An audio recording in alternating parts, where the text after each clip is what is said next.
옛날 아주 먼 옛날에 동쪽 바다가 끝없이 펼쳐진 어느 한적한 바닷가 마을에 파도 소리가 자장가처럼 들려오는 작은 오두막이 하나 있었습니다. 그곳은 아침이면 붉은 해가 수평선 위로 가장 먼저 얼굴을 내밀고 밤이면 은하수가 바다로 쏟아질 듯 별들이 총총히 박히는 아름다운 곳이었지만 거친 바닷바람이 멈추지 않고 불어와 나무들도 모두 등을 구부리고 자라야만 하는 척박한 땅이기도 했습니다. 마을 사람들은 대대로 바다를 논밭 삼아 거친 파도와 싸우며 살아왔고 그들의 얼굴에는 바닷바람이 새겨놓은 깊은 주름과 짠내 나는 삶의 이야기가 고스란히 담겨 있었습니다. 이 마을 가장자리에 바다를 굽어보는 언덕배기에는 평생을 그물과 함께 살아온 늙은 어부 김노인이 홀로 외롭게 지내고 있었습니다. 김노인은 젊은 시절에는 누구보다 힘차게 노를 저어 먼 바다까지 나갔던 건장한 어부였지만 이제는 세월의 흐름을 이기지 못해 허리가 굽고 머리카락은 파도 거품처럼 하얗게 변해버린 뒤였습니다.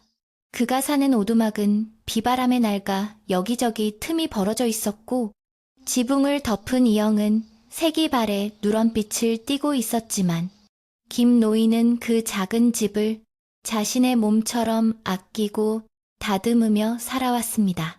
마당 한 구석에는 그가 평생을 함께해온 낡은 그물들이 차곡차곡 쌓여 있었고 처마 밑에는 말린 생선 몇 마리가 대롱거리며 바람에 흔들리고 있었는데 그것이 김노인이 가진 재산의 전부라 해도 과언이 아니었습니다. 그는 욕심이라고는 조금도 찾아볼 수 없는 맑은 눈을 가지고 있었으며 언제나 바다를 향해 감사하는 마음을 품고 사는 순박한 사람이었습니다. 어느 해 겨울이 유난히 일찍 찾아와 바닷바람이 살을 애는 듯 차갑게 변하기 시작했을 때 김노인의 주름진 이마에는 근심이 깊어지기 시작했습니다. 며칠째 바다에 나가 그물을 던져보았지만 어찌된 영문인지 물고기들이 모두 어디론가 숨어버린 듯 그물은 매번 빈 채로 올라왔기 때문이었습니다.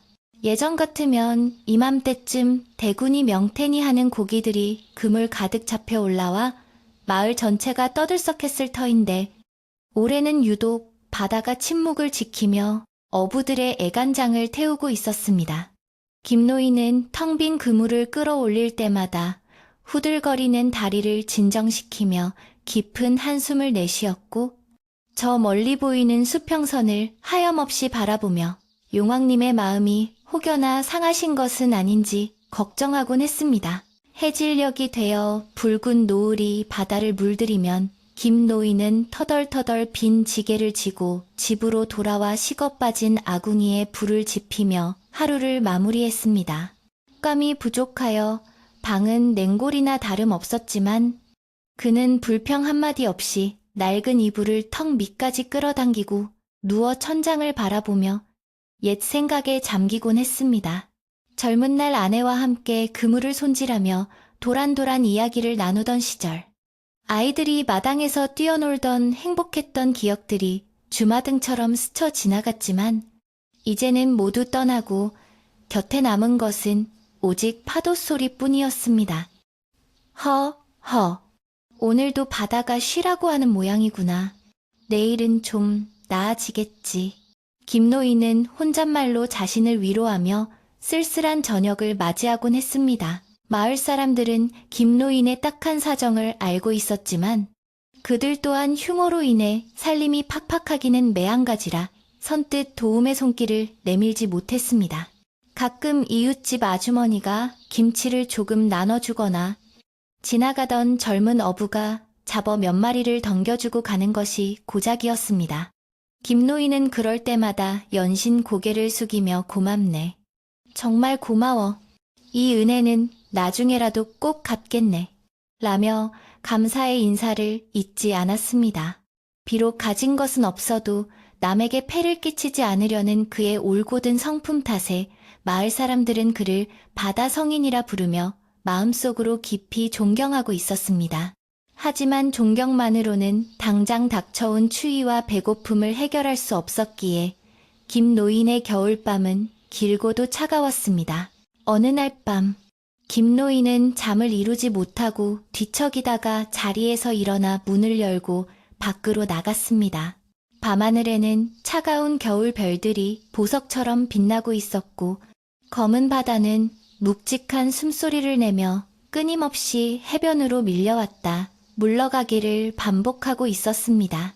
그는 마당에 놓인 평상에 앉아 낡은 그물을 어루만지며 뚫어진 곳을 꼼꼼하게 기어나가기 시작했습니다.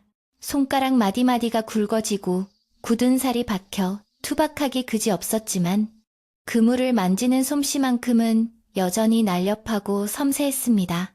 한 코 한 코 정성 들여 그물을 깁는 김 노인의 모습은 마치 기도를 올리는 수도승처럼 경건해 보였고 달빛이 그의 은발을 비추어 신비로운 분위기마저 자아냈습니다. 이 그물이 튼튼해야 큰 고기가 들어와도 놓치지 않지. 내일은 부디 용왕님께서 굽어 살피사 끼니라도 때울 수 있게 해주시면 좋으련만. 김 노인은 나직이 중얼거리며 그물코를 단단히 묶었습니다. 바닷바람이 윙윙거리며 귓가를 스치고 지나갔지만 그는 아랑곳하지 않고 오로지 그물 손질에만 집중했습니다. 그에게 그물은 단순히 물고기를 잡는 도구가 아니라 평생을 바다와 이어준 끈이자 생명을 유지해주는 유일한 동아줄이었기 때문입니다. 밤이 깊어가도록 뚝딱거리는 소리와 바늘이 그물을 통과하는 소리가 어우러져 고요한 마을에 작은 리듬을 만들어냈습니다. 다음 날 새벽, 동이 트기도 전에 김 노인은 채비를 마치고 바다로 나갈 준비를 서둘렀습니다. 새벽 공기는 살을 애는 듯 차가웠지만 그는 낡은 속옷을 겹겹이 껴입고 허리춤에 주먹밥 하나를 매단 채 비장한 표정으로 집을 나섰습니다. 모래사장을 밟는 소리가 뽀드득 경쾌하게 울려 퍼졌고 그의 작은 목선은 밤새 파도에 흔들리며 주인을 기다리고 있었습니다. 김 노인은 배에 올라타 능숙한 솜씨로 타츠를 올리고 노를 저어 바다 한가운데로 나아갔습니다. 삐걱거리는 노소리가 아침의 정적을 깨우며 넓은 바다로 퍼져나갔고 그의 작은 배는 거대한 바다 위에서 이력 편주처럼 위태로워 보였지만 김 노인의 눈빛만큼은 흔들림 없이 수평선을 향해 고정되어 있었습니다. 배가 어느 정도 육지에서 멀어지자 김 노인은 잠시 노를 놓고 바다의 물살을 살폈습니다. 물의 흐름과 바람의 방향을 읽어 물고기가 다닐 만한 길목을 찾는 것은 오랜 경험에서 우러나오는 그만의 지혜였습니다. 오늘은 왠지 느낌이 달랐습니다. 평소와는 다르게 물빛이 짙고 깊어 보였으며 갈매기들도 끼룩끼룩 소리 높여 울며 배 주위를 맴돌고 있었습니다. 허허, 오늘따라 바다 기운이 심상치 않구나. 뭔가 좋은 일이 있으려나? 아니면 거친 풍랑이 몰려오려나? 김 노인은 기대 반 걱정 반으로 마음을 졸이며 그물을 던질 준비를 했습니다. 그의 거친 손이 그물 끝을 잡고 힘껏 허공을 가르자 그물은 넓게 펼쳐지며 바다 위로 사뿐히 내려앉았습니다. 그물이 바닷속으로 가라앉는 동안 김 노인은 배 위에 앉아 숨을 죽이고 기다렸습니다. 이 시간은 어부에게 있어 가장 고요하면서도 긴장되는 순간입니다. 바닷속 깊은 곳에서 무슨 일이 일어나고 있는지 알 수 없기에 그저 손끝에 전해지는 미세한 진동에 모든 감각을 집중해야만 했습니다. 시간은 더디게 흘러갔고 해는 어느덧 중천에 떠올라 바다를 은빛으로 반짝이게 만들었습니다. 김 노인은 배가 고파왔지만 허리춤에 매단 주먹밥을 먹을 생각조차 하지 못하고 오로지 그물줄만을 뚫어져라 쳐다보고 있었습니다. 그때였습니다. 팽팽하게 당겨져 있던 그물줄에 묵직한 느낌이 전해져 왔습니다. 옳지, 무언가 걸려도 단단히 걸렸구나. 김 노인의 얼굴에 화색이 돌았습니다. 그는 서둘러 자리를 잡고 있는 힘껏 그물을 끌어올리기 시작했습니다. 하지만 그물은 마치 바닥에 뿌리를 내린 듯 꿈쩍도 하지 않았습니다. 어허, 이거 예사놈이 아닌 모양이네. 혹시 바위라도 걸린 건가? 그는 젖먹던 힘까지 짜내어 다시 한번 줄을 당겼습니다.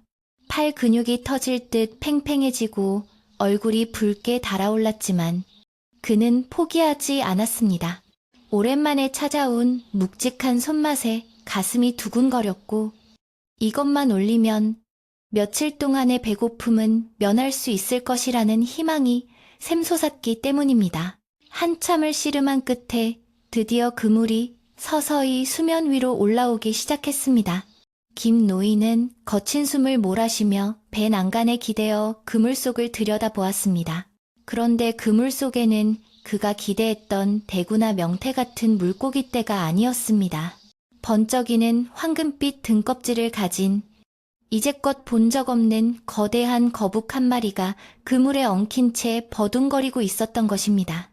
그 크기가 어찌나 큰지 작은 배가 기우뚱거릴 정도였고 등껍질에서 뿜어져 나오는 신비로운 광채가 김노인의 눈을 부시게 했습니다. 김노인은 너무나 놀라 입을 다물지 못하고 그 자리에 주저앉아 멍하니 거북을 바라만 보았습니다. 세상에, 이런 미물은 난생 처음 보는구나. 이것이 정녕 이 세상 생물이란 말인가. 김노인은 떨리는 손으로 거북의 등껍질을 조심스럽게 만져보았습니다. 차가울 줄 알았던 등껍질에서는 알 수 없는 온기가 느껴졌고 거북은 겁에 질린 듯 머리를 껍질 속으로 집어넣으려 애쓰고 있었습니다. 보통 어부라면 횡재했다며 당장 장터에 내다 팔 생각을 했겠지만 김 노인의 마음은 달랐습니다. 그는 이 신비한 생명체를 잡아서 돈으로 바꿀 생각보다는 어쩌다 이런 귀한 것이 자신의 낡은 그물에 걸려들었는지에 대한 경이로움과 안타까움이 먼저 들었습니다. 김 노인은 거북의 눈을 들여다보았습니다. 그 크고 맑은 눈망울에는 마치 사람처럼 깊은 슬픔과 공포가 서려 있었고 금방이라도 눈물이 뚝뚝 떨어질 것만 같았습니다.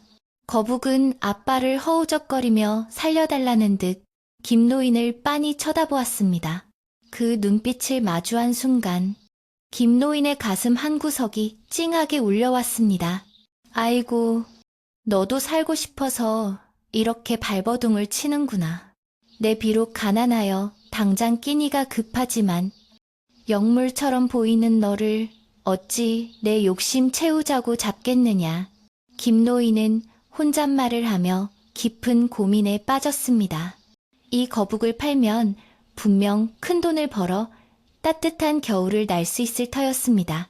쌀독을 가득 채우고 낡은 지붕도 고칠 수 있을 것입니다. 하지만 김노인은 천성이 착한 사람이었습니다. 그는 배고픔보다 생명의 존귀함을 더 소중히 여겼고 특히 바다가 보내준 생명에는 함부로 손을 대면 안 된다는 믿음을 가지고 있었습니다. 그는 잠시 눈을 감고 생각에 잠겼다가 결심을 굳힌 듯 고개를 끄덕였습니다. 그래, 가라. 네가 살던 넓은 바다로 돌아가서 천년만년 잘 살거라. 나 같은 늙은이가 너를 잡아 무엇하겠느냐?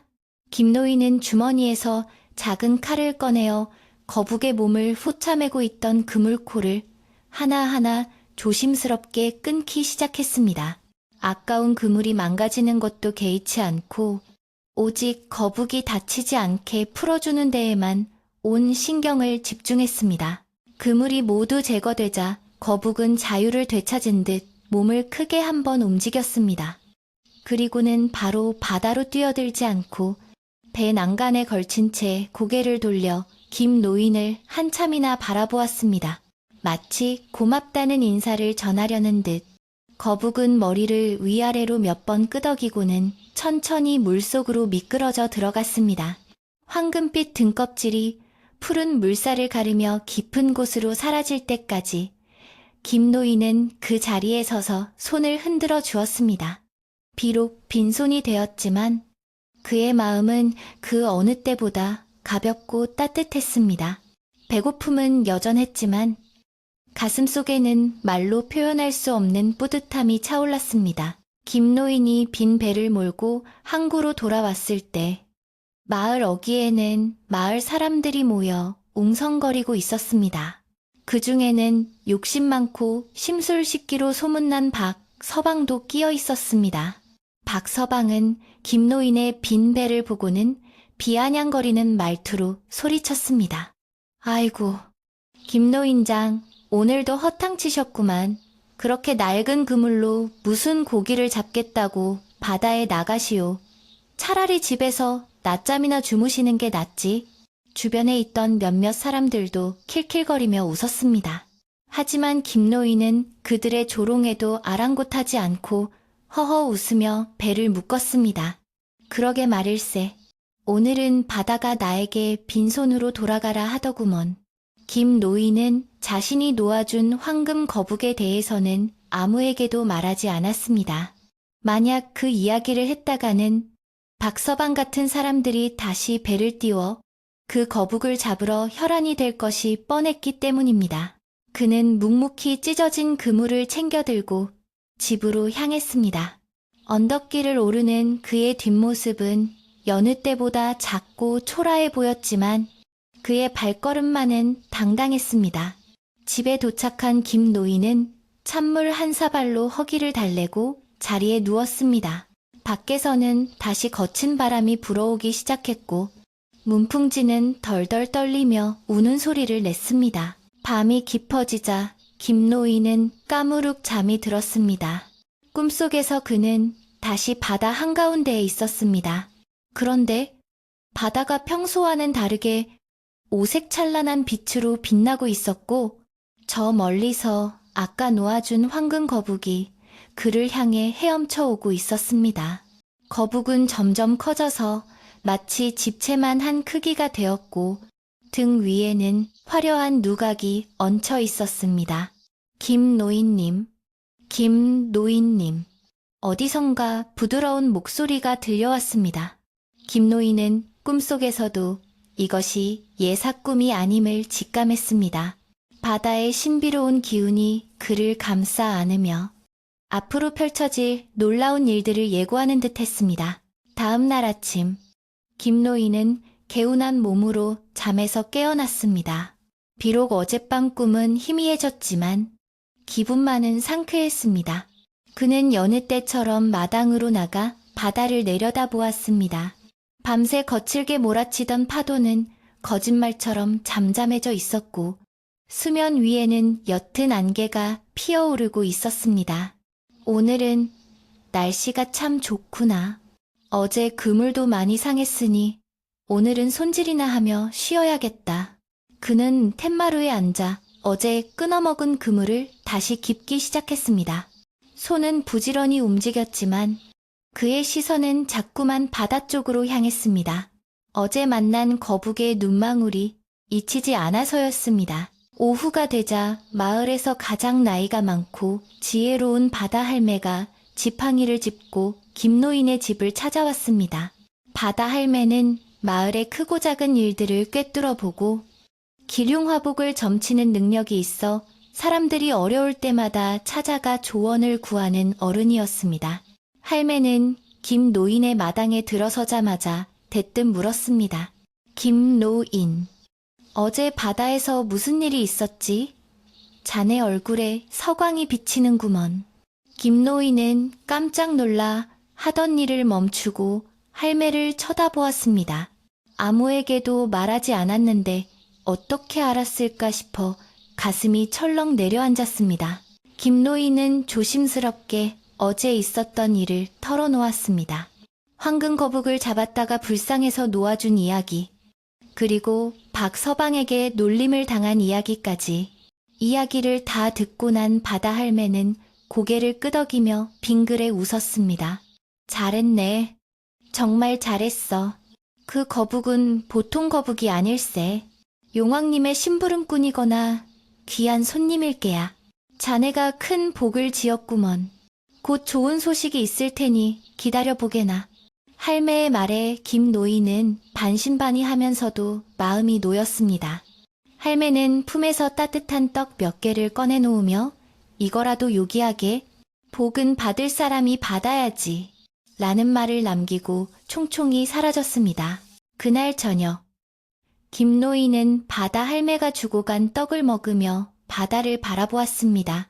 어둠이 내려앉은 바다는 검푸른 잉크를 풀어놓은 듯 짙었고 파도 소리는 더욱 선명하게 들려왔습니다.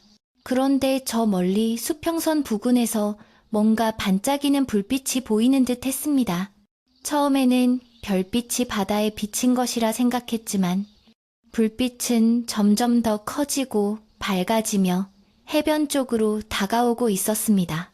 김노인은 눈을 비비고 다시 보았습니다. 그것은 배의 등불도 아니었고 등대의 불빛도 아니었습니다.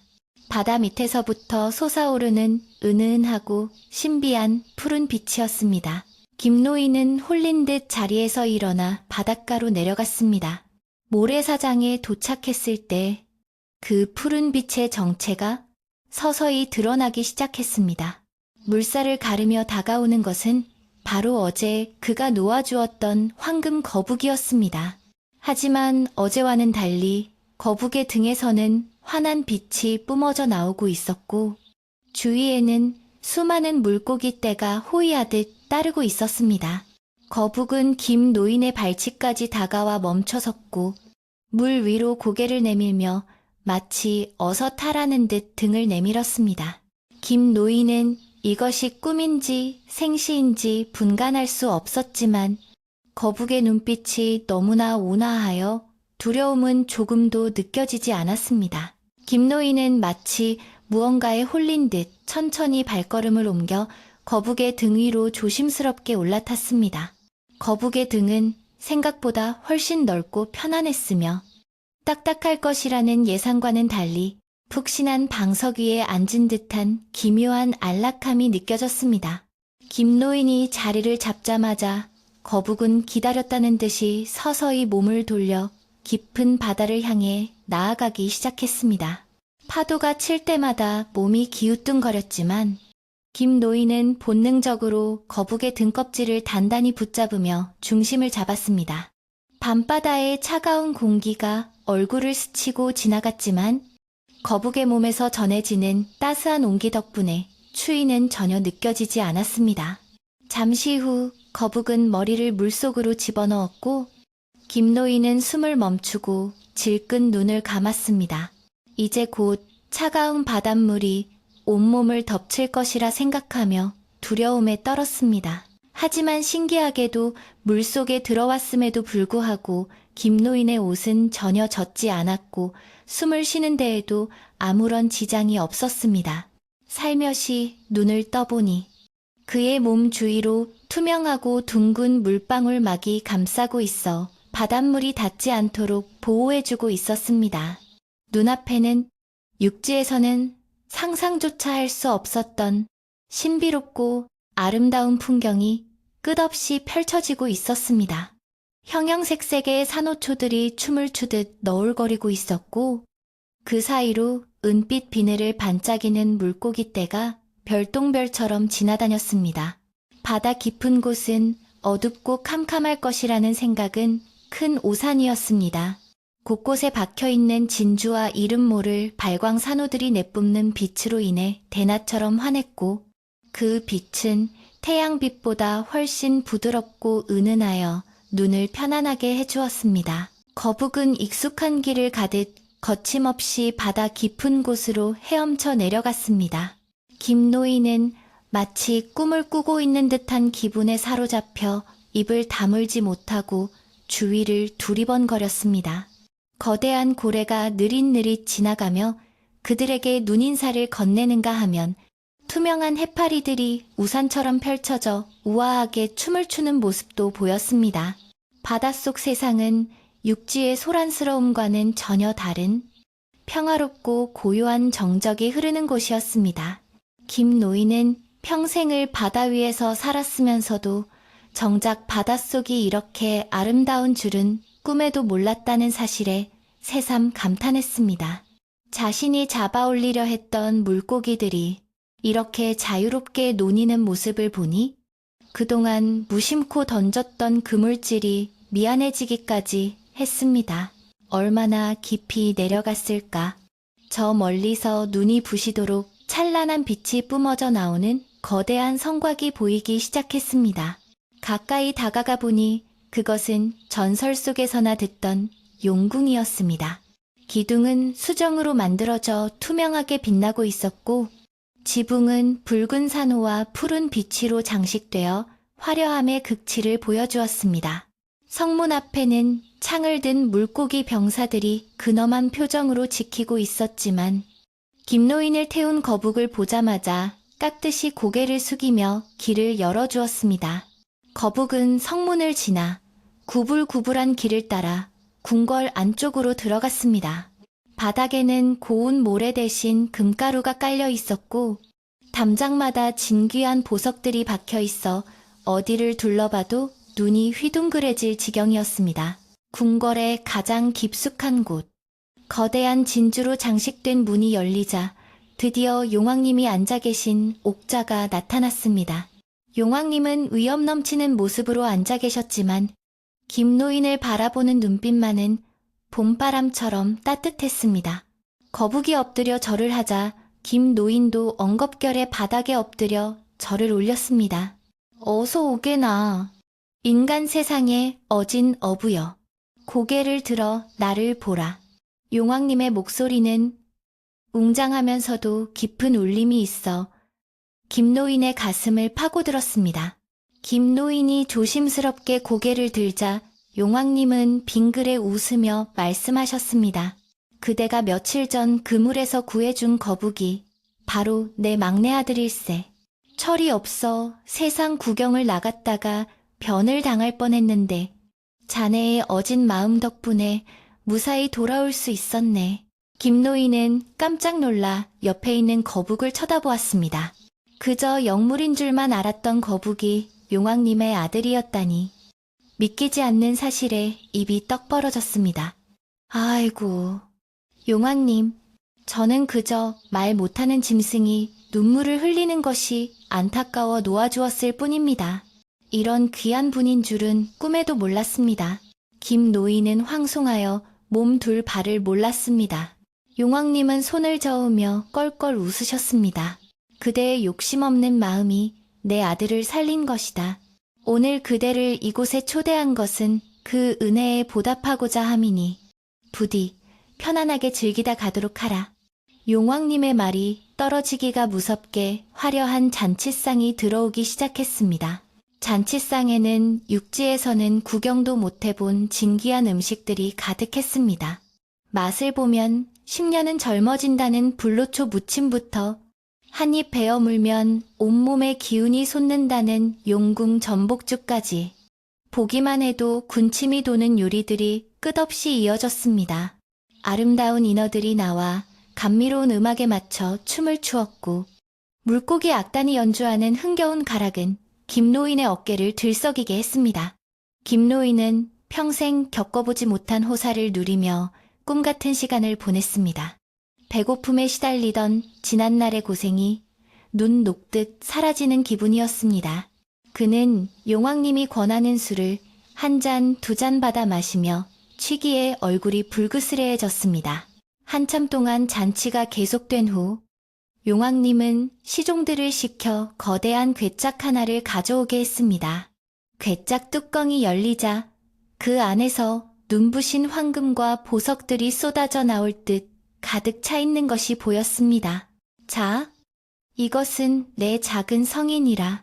그대가 육지로 돌아가서 평생 떵떵거리며 살 수 있을 만큼의 재물이니 사양 말고 받거라. 용왕님의 말씀에 주변의 신하들도 부러운 눈길로 김노인을 바라보았습니다. 하지만 김노인은 그 엄청난 보물을 보고도 기뻐하기는커녕 난처한 표정을 지었습니다. 그는 잠시 망설이다가 정중하게 고개를 저으며 말했습니다. 용왕님, 말씀은 정말 감사합니다만 저 같은 늙은이에게 이런 큰 재물은 오히려 화가 될 뿐입니다. 용왕님은 의외라는 듯 눈을 크게 뜨며 물었습니다. 화가 된다니. 세상 사람들은 누구나 부자가 되기를 원하지 않는가? 어찌하여 그대는 이 보물을 마다하는고? 김노인은 차분한 목소리로 대답했습니다. 저는 평생을 바다에 기대어 소박하게 살아왔습니다. 갑자기 큰 돈이 생기면 주위 사람들의 시기를 살 것이고 제 마음 또한 욕심으로 병들까 두렵습니다. 그저 하루 세끼 굶지 않고 따뜻한 방에서 잠들 수만 있다면 그것으로 족합니다. 김노인의 진심 어린 말에 용궁하는 잠시 숙연해졌습니다. 재물을 탐하지 않는 그의 청렴한 태도에 용왕님은 다시 한번 크게 감동했습니다. 허허, 과연 듣던 대로 대단한 인품이로구나. 내 그대의 뜻을 존중하겠네.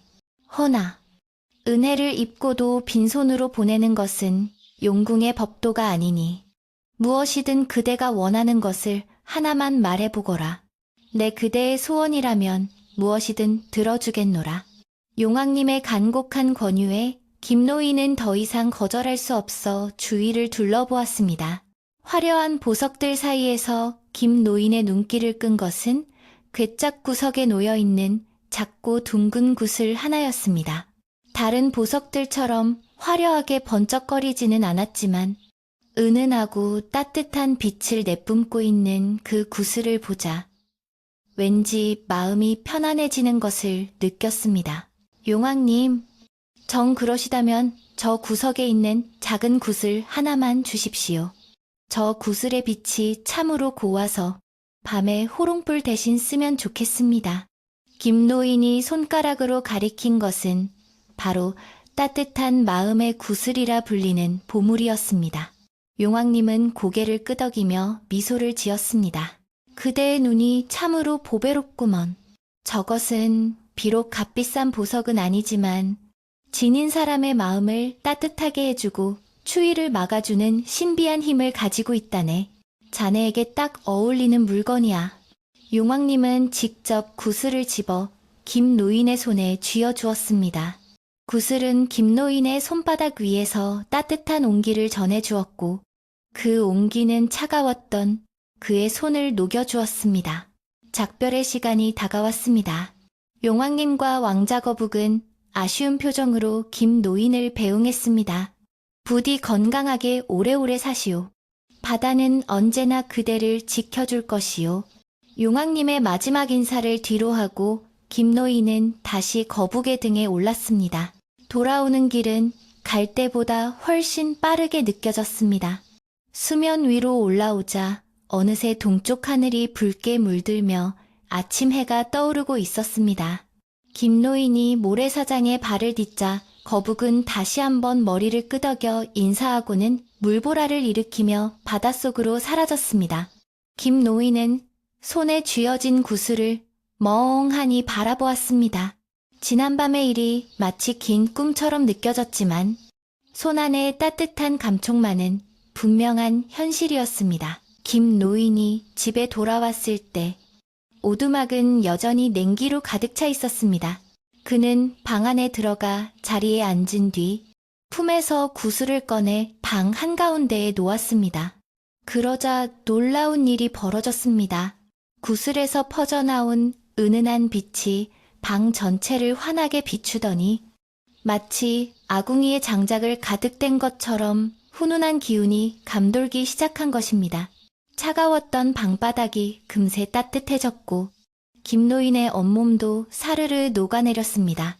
허허, 참으로 신통방통한 물건이로구나.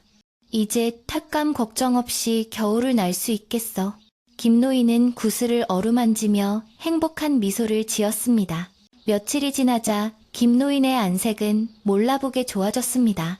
춥고 배고파서 오쑥했던 얼굴에는 화색이 돌았고 구부정했던 허리도 조금 펴진 듯 했습니다. 마을 사람들은 김노인의 변화를 금세 알아차렸습니다. 아니, 김노인 양반 요즘 무슨 좋은 일이라도 있나 얼굴이 훤해졌어. 그러게 말이야. 그 낡은 집에서 땔감도 없이 어찌 지내는지 걱정했는데 옷차림도 가벼워 보이고 신기하네. 우물가에 모인 아낙네들은 김노인에 대한 이야기를 꽃피웠습니다. 그 중에서도 특히 김노인을 주시하는 사람이 있었으니 바로 욕심쟁이 박서방이었습니다. 박서방은 김노인의 집 굴뚝에서 연기가 나지 않는 것을 이상하게 여겼습니다. 분명 땡감을 구하는 걸 본 적이 없는데 저 영감탱이가 어떻게 저리 따뜻하게 지낸단 말인가? 혹시 내가 모르는 보물이라도 주운 건 아닐까? 의심 많은 박서방의 머릿속에는 온갖 상상이 꼬리를 물었습니다. 그는 밤마다 김노인의 집 근처를 서성거리며 염탐을 하기 시작했습니다. 창호지 문틈으로 새어나오는 기묘한 빛을 본 박서방은 확신에 찬 표정을 지었습니다. 틀림없어. 저건 예사불빛이 아니야. 김노인이 뭔가 귀한 것을 숨기고 있는 게 분명해. 박서방의 눈은 탐욕으로 번들거렸습니다. 그러던 어느 날 마을의 지혜로운 바다 할매가 김노인을 찾아왔습니다. 할매는 방에 들어서자마자 따뜻한 온기를 느끼고는 놀란 눈치였지만 이내 심각한 표정으로 김노인에게 경고했습니다. 김노인, 자네 방에 귀한 기운이 서려 있구먼. 허나 명심하게 귀한 물건은 반드시 탐하는 자를 불러들이는 법이야. 특히 사람의 입과 눈을 조심해야 하네. 자네의 그 복이 화가 되지 않도록 문단속 잘하고 아무에게나 자랑하지 말게. 김노인은 할매의 말에 가슴이 뜨끔했습니다. 그는 박서방이 요즘 자신의 집 주변을 기웃거린다는 사실이 떠올라 불안감이 엄습했습니다. 소문은 발 없는 말이 되어 천리를 갔습니다. 김노인이 바다에서 도깨비 방망이를 건졌다더라. 아니야. 용왕님 딸과 결혼해서 보물을 받아왔다더라. 마을 사람들 사이에는 터무니없는 헛소문들이 사실처럼 퍼져나갔고 사람들의 시선에는 호기심과 시기가 섞이기 시작했습니다. 처음에는 그저 김노인이 건강해져서 다행이라고 생각했던 순박한 마을 사람들도 점점 김노인이 혼자만 잘 먹고 잘 산다는 생각에 묘한 소외감을 느끼게 되었습니다.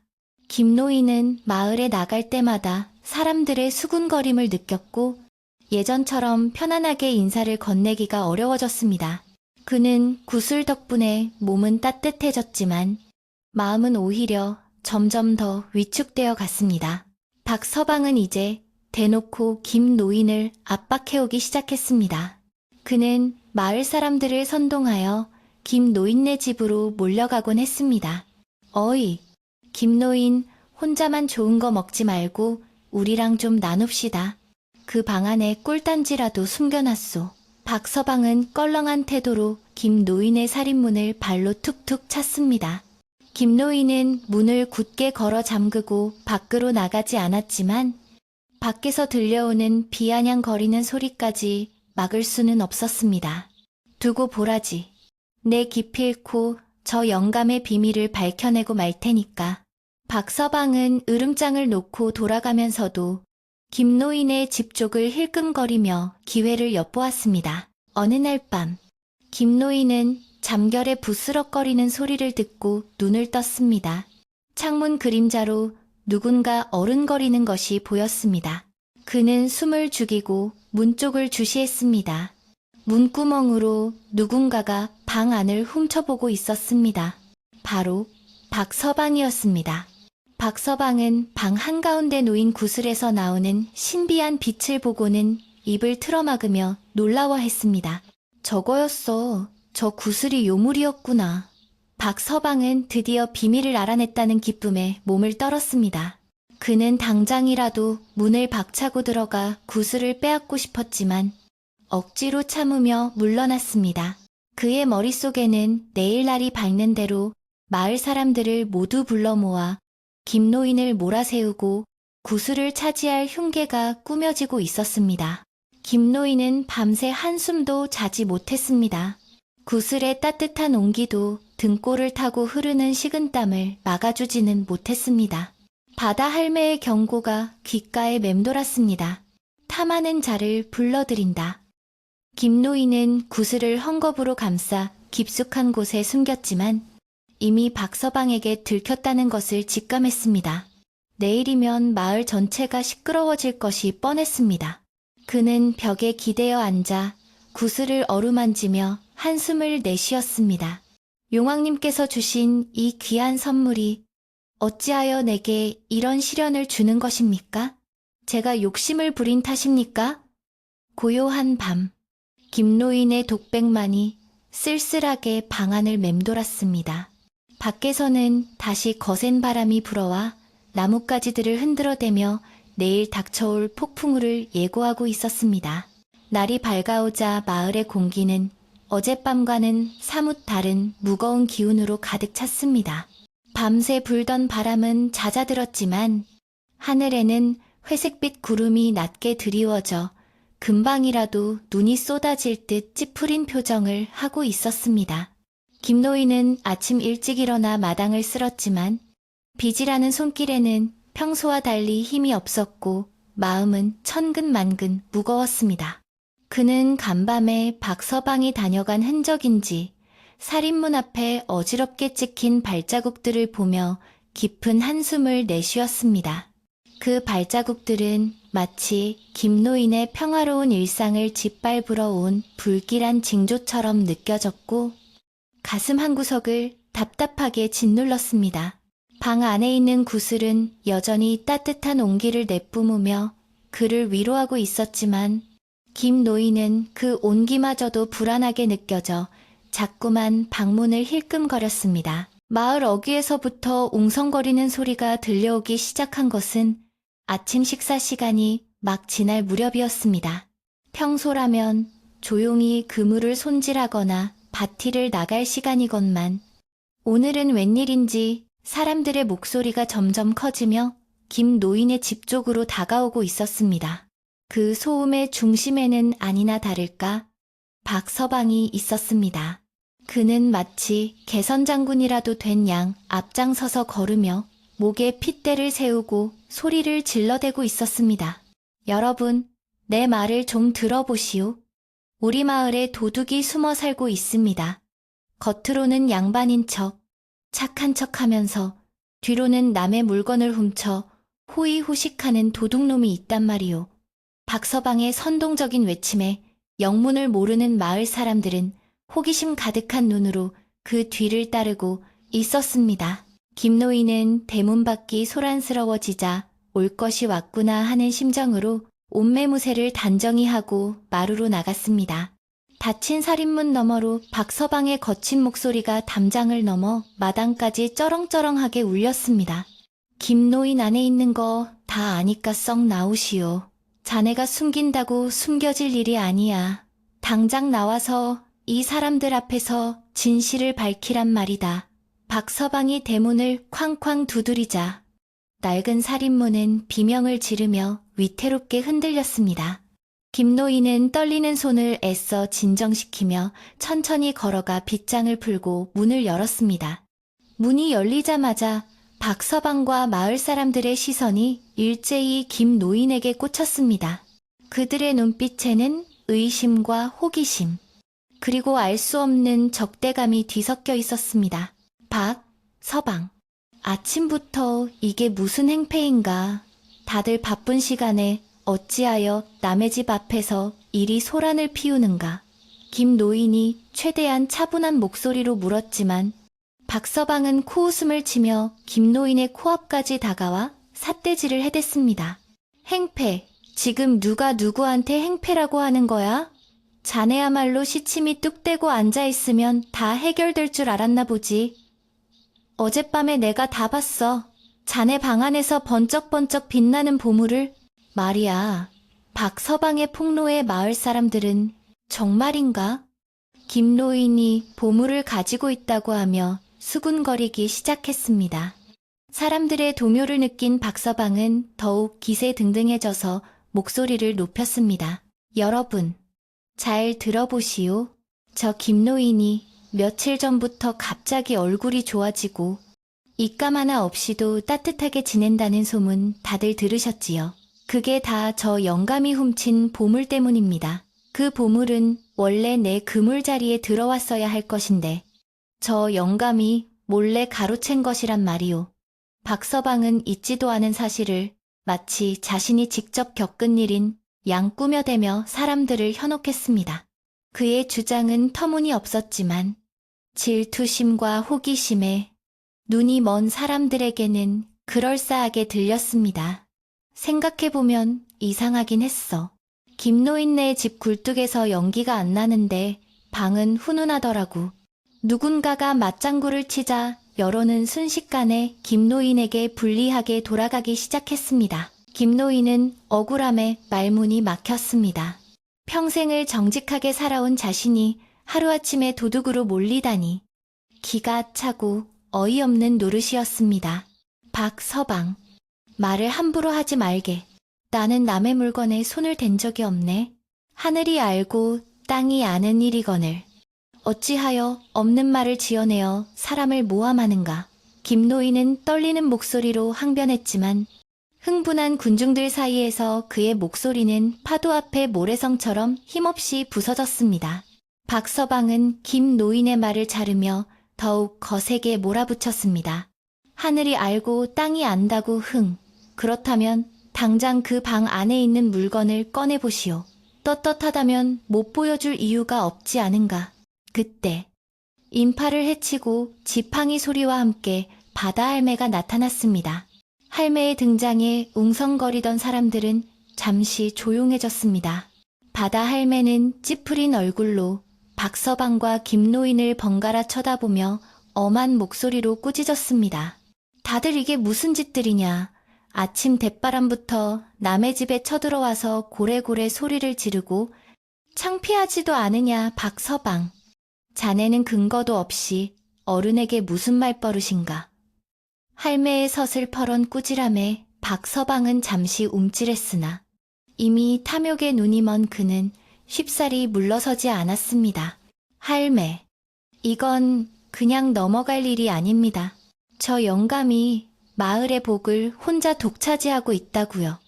그 보물은 바다에서 나온 것이니 우리 마을 공동의 것이거나 그 자리를 먼저 찜해둔 내 것이 맞습니다. 박서방의 억지 논리에 몇몇 젊은이들이 동조하며 나섰습니다. 맞습니다. 바다에서 건진 거라면 당연히 마을 사람들과 나눠야지요. 혼자만 꿀꺽하는 건 의리가 아닙니다. 분위기가 험악해지자 김노인은 더 이상 숨길 수 없다는 것을 깨달았습니다. 계속 버티다가는 오히려 의심만 키우고 박서방의 거짓말이 진실로 굳어질 판국이었습니다. 그는 결심을 굳힌 듯 깊은 숨을 들이마시고 사람들을 향해 말했습니다. 알겠네. 자네들이 정 그렇게 의심한다면 내 그 물건을 보여주지. 하지만 이것은 훔친 것도 아니고 박서방의 것도 아니네. 용왕님께서 내게 주신 선물이란 말일세. 용왕님 푸아하하. 박서방은 배를 잡고 웃음을 터뜨렸습니다. 아이고, 배야. 이제는 아주 노망이 나셨구먼. 용왕님이 선물을 주셨다고 지나가던 개가 웃겠네. 여러분, 들으셨죠? 저 영감이 이제는 헛소리까지 합니다. 사람들도 김노인의 말을 믿지 못하고 혀를 찼습니다. 취취, 나이를 드시더니 허언증이 생기셨나봐. 비웃음과 조롱이 쏟아지는 가운데 김노인은 묵묵히 방 안으로 들어갔습니다. 잠시 후 그가 문을 열고 다시 나왔을 때 그의 손에는 하얀 천에 쌓인 둥근 물체가 들려 있었습니다. 김노인이 천을 천천히 벗겨내자 흐린 날씨임에도 불구하고 주위가 환해질 정도로 영롱하고 따뜻한 빛이 뿜어져 나왔습니다. 그 빛은 눈을 찌르는 날카로운 빛이 아니라 마치 봄볕처럼 포근하고 은은한 빛이었습니다. 웅성거리던 사람들은 일순간 말을 잃고 그 신비한 광경을 멍하니 바라보았습니다. 구슬에서 퍼져나오는 온기가 마당 전체로 퍼지자 추위에 떨던 사람들의 몸이 저절로 녹아내리는 듯 했습니다. 오, 세상에? 저게 뭐람 진짜 보물이네. 저런 건 생전 처음 봐. 사람들의 눈빛이 경이로움으로 바뀌었습니다. 하지만 박서방의 반응은 달랐습니다. 그는 구슬을 보자마자 눈이 뒤집힐 듯한 탐욕을 드러냈습니다. 저거다, 저게 바로 그 구슬이야, 여러분. 보셨죠? 저런 귀한 물건이 저 늙은 어부에게 가당키나 합니까? 저건 분명 내 그물에 걸렸어야 할 용왕의 보물이라고요. 김 노인이 내 그물을 몰래 걷어 올려서 훔쳐간 게 틀림없어 봐. 서방은 고함을 지르며 김 노인에게 달려들 기세였습니다. 바다 할매가 지팡이로 앞을 막아서지 않았다면 당장이라도 구슬을 낚아채 갔을 것입니다. 물러서라 이놈. 어디서 함부로 손을 놀리느냐. 할매의 호통에 박서방은 멈칫했지만 그의 눈은 여전히 구슬에 고정되어 있었습니다. 김 노인은 구슬을 가슴에 품고 단호하게 말했습니다. 이 구슬은 내가 욕심을 버리고 거북을 살려준 대가로 받은 것일세. 자네가 아무리 우겨도 이것은 내 진심에 대한 보답이지. 훔친 물건이 아니야. 그러나 박서방은 막무가내였습니다. 증거 있어? 거북을 살려줬다는 증거가 어디 있냐고 그저 훔쳐놓고 핑계대는 거지. 이장님은 뭐 하십니까? 당장 저 구슬을 압수해서 마을 회관에 보관해야 합니다. 저런 위험한 물건을 노인네 혼자 가지고 있다가 무슨 사단이 날지 모릅니다. 박서방은 이제 마을 이장까지 끌어들여 김 노인을 압박했습니다. 군중 뒤편에서 팔짱을 끼고 지켜보던 이장이 난처한 표정으로 앞으로 나왔습니다. 이장은 평소 우유부단한 성격으로 박서방의 목소리가 크니 그의 눈치를 보는 편이었습니다. 김 노인. 박서방 말도 일리가 없지는 않네. 그렇게 귀한 물건이라면 출처가 분명해야지. 용왕님이 주셨다는 건 아무래도 믿기 힘든 이야기 아닌가.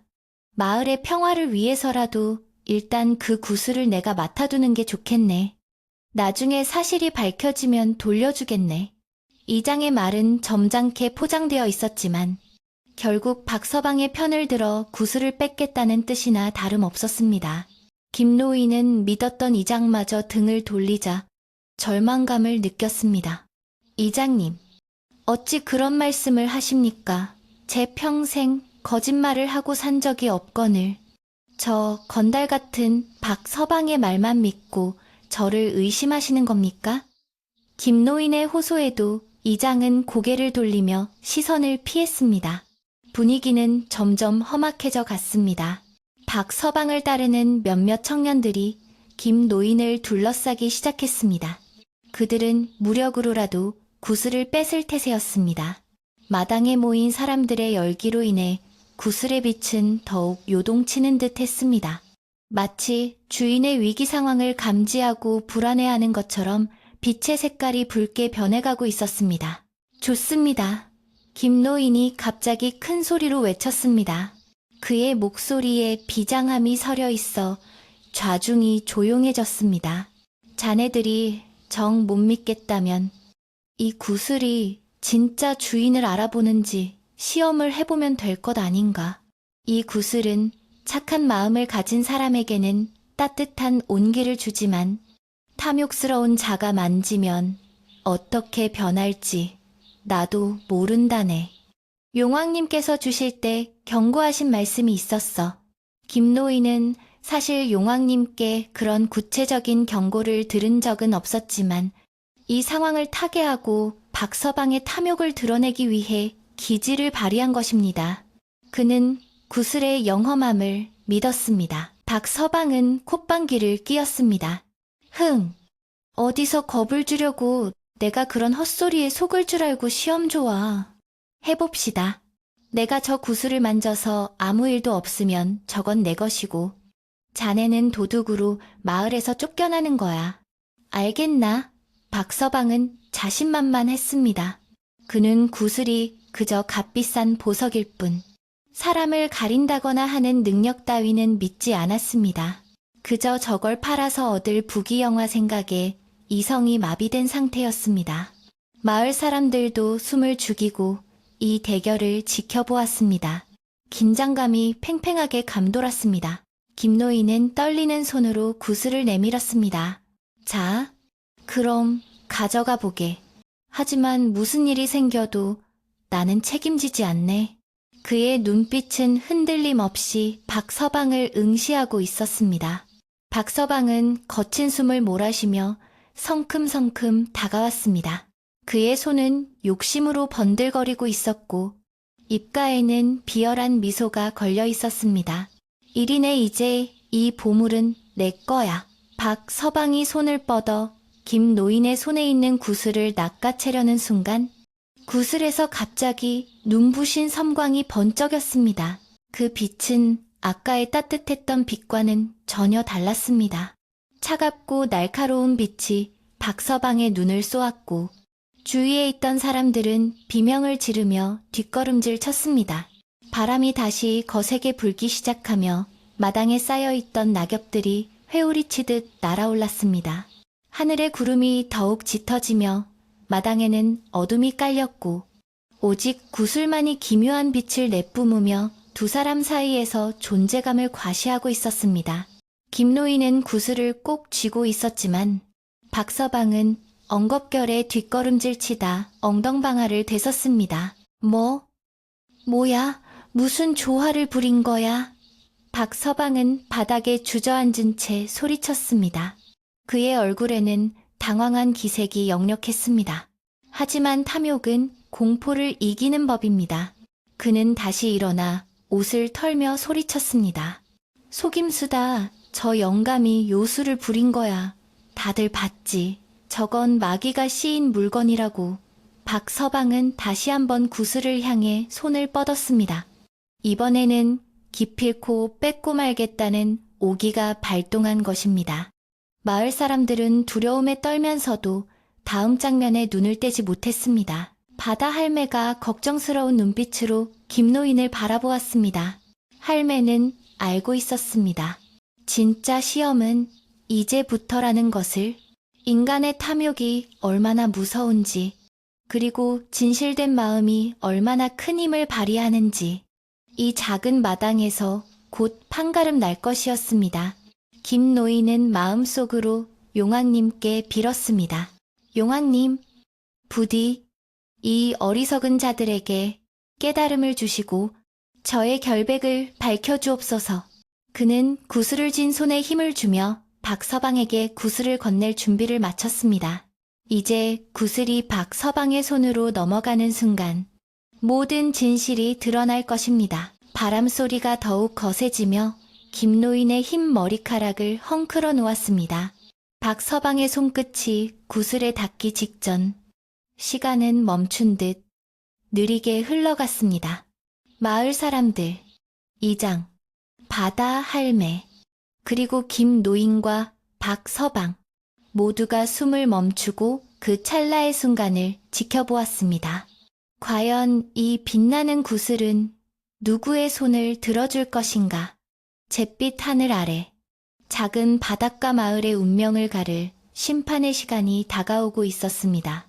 긴장감은 최고조에 달했고 누구도 섣불리 입을 열지 못했습니다. 박서방의 거친 손이 김노인의 손바닥 위에 놓인 영롱한 구슬을 낚아채는 순간 세상이 숨을 죽인 듯한 정적이 흘렀습니다. 하지만 그 정적은 찰나에 불과했습니다. 박서방의 손이 구슬을 감싸 쥐자마자 방금 전까지 봄볕처럼 따스하고 은은한 빛을 뿜어내던 구슬의 빛이 순식간에 꺼져버렸기 때문입니다. 마치 거센 바람 앞에 등불이 맥없이 꺼지듯 구슬은 그 아름다운 광채를 잃고 칠흑같이 어두운 빛깔로 변해갔습니다. 그뿐만이 아니었습니다. 구슬의 표면은 거칠고 투박한 돌덩이처럼 변해버렸고 그 안에서 흘러나오던 온기는 온데간데 없이 사라져버렸습니다. 박서방은 승리감에 도취되어 구슬을 높이 쳐들고 소리치려 했으나 이내 그의 얼굴은 경악과 고통으로 일그러지기 시작했습니다. 으아! 이게 뭐야? 뜨거워! 아니, 차가워. 박서방은 비명을 지르며 손에 들고 있던 구슬을 바닥에 내동댕이 쳤습니다. 구슬이 바닥에 떨어지자 둔탁한 돌 구르는 소리가 마당에 울려 퍼졌습니다. 박서방은 자신의 손을 감싸 쥐고 펄쩍펄쩍 뛰었습니다. 그의 손바닥은 마치 불에 데인 것처럼 붉게 달아올라 있었는데 그것은 열기 때문이 아니라 얼음장처럼 차가운 냉기에 급격하게 노출되었기 때문이었습니다. 구슬이 떨어진 바닥 주변에는 하얗게 서리가 내리기 시작했고 그 냉기는 순식간에 주위로 퍼져나가 사람들의 발목을 서늘하게 만들었습니다. 사람들은 기겁하며 뒤로 물러섰고 마당은 순식간에 공포의 도가니로 변했습니다. 바닥에 뒹구는 구슬은 이제 더 이상 보물처럼 보이지 않았습니다. 그것은 길가에 굴러다니는 흔하디 흔한 잡석보다도 못해 보였고 오히려 불길한 검은 기운을 내뿜는 흉물처럼 느껴졌습니다. 박서방은 고통을 참으며 씩씩거리는 숨소리를 내뱉었습니다. 그는 자신의 탐욕이 거부당했다는 사실을 받아들이지 못하고 오히려 김노인을 향해 도끼 어린 눈빛을 쏘아붙였습니다. 이 요망한 영감탱이 내 놈이 무슨 수작을 부린 거야. 내 손에 닿자마자 돌로 변하게 마법을 걸었지.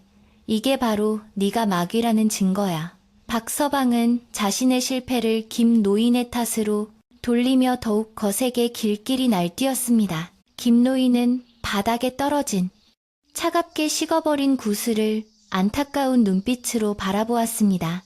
용왕님이 주신 귀한 선물이 사람의 욕심 때문에 저토록 초라한 모습으로 변해버린 것이 마음 아팠습니다.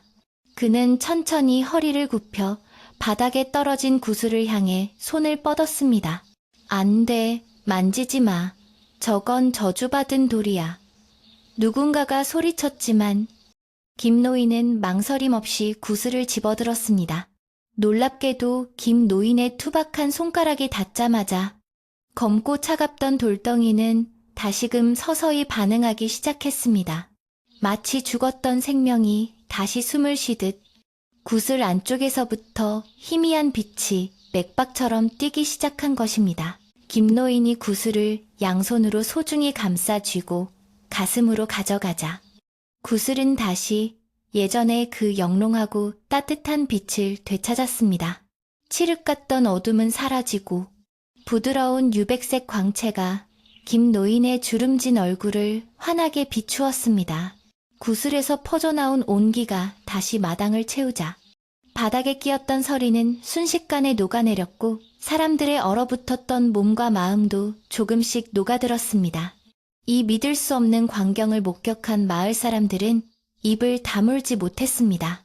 이것은 속임수나 마술로는 설명할 수 없는 분명한 기적이자 신비였기 때문입니다. 사람들의 눈빛이 흔들리기 시작했습니다. 박서방의 말이 거짓일지도 모른다는 의심이 싹트기 시작한 것입니다. 하지만 박서방은 이 상황을 도저히 인정할 수 없었습니다. 눈앞에서 벌어진 명백한 증거조차 그의 비뚤어진 욕심을 꺾지는 못했습니다. 오히려 그는 더욱 악에 받쳐 소리를 질렀습니다. 보시오. 다들 보셨소. 저 영감이 만질 때만 빛이 나는 걸 보니 저건 분명 요괴와 계약을 맺은 물건이오. 평범한 사람인 내가 만지면 돌이 되고 요괴인 저 영감이 만지면 빛이 나는 거란 말이오. 저 구슬이 우리 마을의 전기를 빨아먹고 있는 겁니다. 박서방의 궤변은 터무니없었지만 공포에 질린 몇몇 사람들에게는 그럴듯하게 들리기도 했습니다. 미지의 힘에 대한 두려움은 사람들의 이성을 마비시키기 쉬운 법이었습니다. 그때 하늘에서 우르릉 쾅하는 천둥 소리가 들려왔습니다. 아까부터 잔뜩 찌푸리고 있던 하늘이 마침내 참았던 울음을 터뜨리듯 굵은 빗방울을 쏟아내기 시작했습니다. 하지만 그것은 평범한 비가 아니었습니다. 살을 애는 듯 차가운 진눈깨비가 섞인 비바람이 몰아치며 마을 전체를 뒤흔들었습니다. 뼈까지 시리게 만드는 한기가 닥쳐오자 사람들은 옷깃을 여미며 몸을 떨었습니다. 박서방은 이 갑작스러운 날씨 변화마저도 김노인을 공격하는 수단으로 삼았습니다. 이걸 보시오. 하늘도 노하셨소. 저 영감이 요물을 마을에 들여놓으니 하늘이 벌을 내리시는 겁니다. 당장 저 구슬을 깨부수고 저 영감을 쫓아내지 않으면 우리 마을은 다 죽습니다. 사람들은 혼란에 빠졌습니다. 김노인의 선한 얼굴과 따뜻한 구슬의 빛, 그리고 박서방의 서슬 퍼런 위협과 흉흉한 날씨 사이에서 갈피를 잡지 못했습니다. 이장은 난처한 표정으로 헛기침만 해댈 뿐 뚜렷한 해결책을 내놓지 못했습니다. 그때 침묵을 지키던 바다 할매가 앞으로 나섰습니다. 할매는 지팡이로 바닥을 쿵 찍으며 호통을 쳤습니다. 다들 정신 차려라. 언제부터 우리 마을 사람들이 이렇게 어리석었느냐. 눈앞에 보이는 진실을 외면하고 헛된 현올림에 놀아나다니. 저 구슬은 마음을 비추는 거울이다. 착한 마음에는 빛으로 답하고 악한 마음에는 돌로 답하는 것이거늘 어찌 하늘의 뜻을 거스르려 하느냐. 바다 할매의 일갈에 사람들은 잠시 숙연해졌습니다. 하지만 박서방을 따르는 무리들은 여전히 웅성거리며 불만을 표출했습니다. 할매여, 그렇지만 저게 보통 물건이 아닌 건 확실하잖아요. 우리가 불안해서 못 살겠으니 확실하게 결판을 내야지요. 젊은 청년 하나가 나서서 말하자 여기저기서 동조하는 목소리가 나왔습니다. 사람들은 두려움 때문에 김노인을 완전히 믿지도 박서방을 완전히 배척하지도 못하는 어정쩡한 상태였습니다. 이 불안한 대립을 끝내지 않으면 마을은 두 동강이 날 위기에 처해 있었습니다. 김노인은 가슴이 아팠습니다. 자신에게 온 복이 마을에 화근이 되는 것 같아 차라리 구슬을 바다에 던져버리고 싶은 심정이었습니다. 이장은 분위기를 수습하기 위해 제안을 하나 했습니다. 자, 다들 진정하시오. 여기서 이러고 싸워봤자 답이 안 나옵니다. 바다 할매 말씀대로 하늘의 뜻을 확인해 봅시다. 오늘 밤 마을 회관마당에 모두 모이시오. 김노인은 그 구슬을 가지고 나오고 박서방도 나오시오.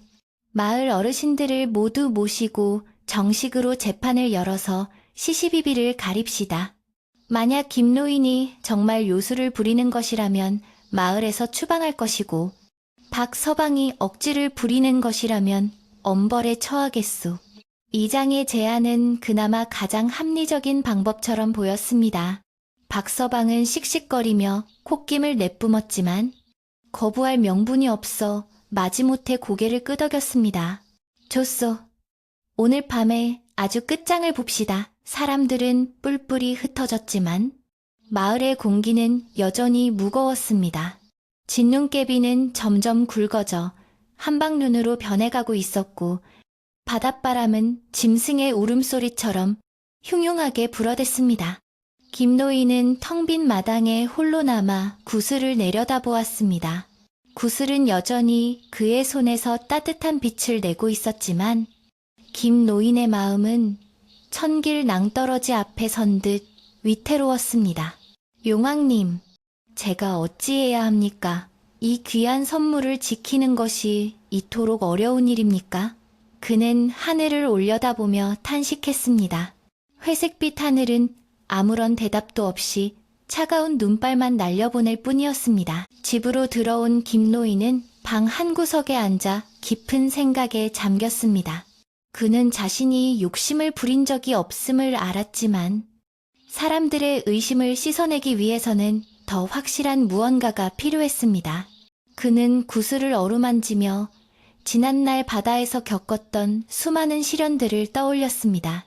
거친 파도가 몰아칠 때 두려움에 떨면서도 노를 놓지 않았던 그 끈기, 텅 빈 그물을 올리면서도 희망을 버리지 않았던 그 믿음. 김노인은 그 마음가짐으로 이번 시련도 이겨내리라 다짐했습니다. 그는 옷장에서 가장 깨끗한 흰옷을 꺼내 입고 정화수 한 그릇을 떠다 놓고 기도를 올리기 시작했습니다. 그의 기도는 자신을 위한 것이 아니라 마을의 평화와 사람들의 깨달음을 위한 것이었습니다. 한편 박서방은 자신의 패거리들을 모아놓고 작당 모의를 하고 있었습니다. 오늘 밤이 기회야. 마을 사람들이 모이면 바람잡이를 확실하게 해야 해. 김노인이 말도 못 꺼내게 분위기를 몰아가란 말이야. 그리고 만약의 경우를 대비해서 몽둥이도 준비해둬. 박서방의 눈은 도끼로 번들거렸습니다. 그는 구슬이 자신을 거부했다는 사실에 대한 수치심을 분노로 바꾸어 김노인을 파멸시키려는 생각뿐이었습니다. 그는 마을 곳곳을 돌아다니며 김노인에 대한 험담을 퍼뜨리고 다녔습니다. 김노인이 밤마다 주문을 외우는 소리를 들었다.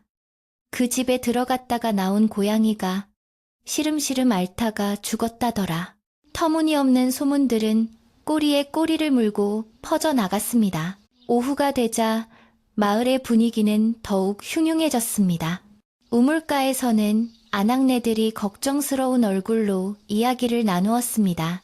정말 김노인이 요술을 부리는 걸까? 사람이 갑자기 변하면 죽을 때가 된 거라던데. 박서방 말도 다 믿을 건 아니지만 그 돌덩이로 변한 건 정말 섬뜩하긴 했어. 사람들의 마음속에는 불안의 씨앗이 무럭무럭 자라나고 있었습니다. 평소 김노인을 따르던 아이들조차 부모님의 엄명에 따라 그의 집 근처에는 얼씬도 하지 않았습니다. 김노인의 집은 마치 전염병이 도는 격리구역처럼 고립되어 갔습니다.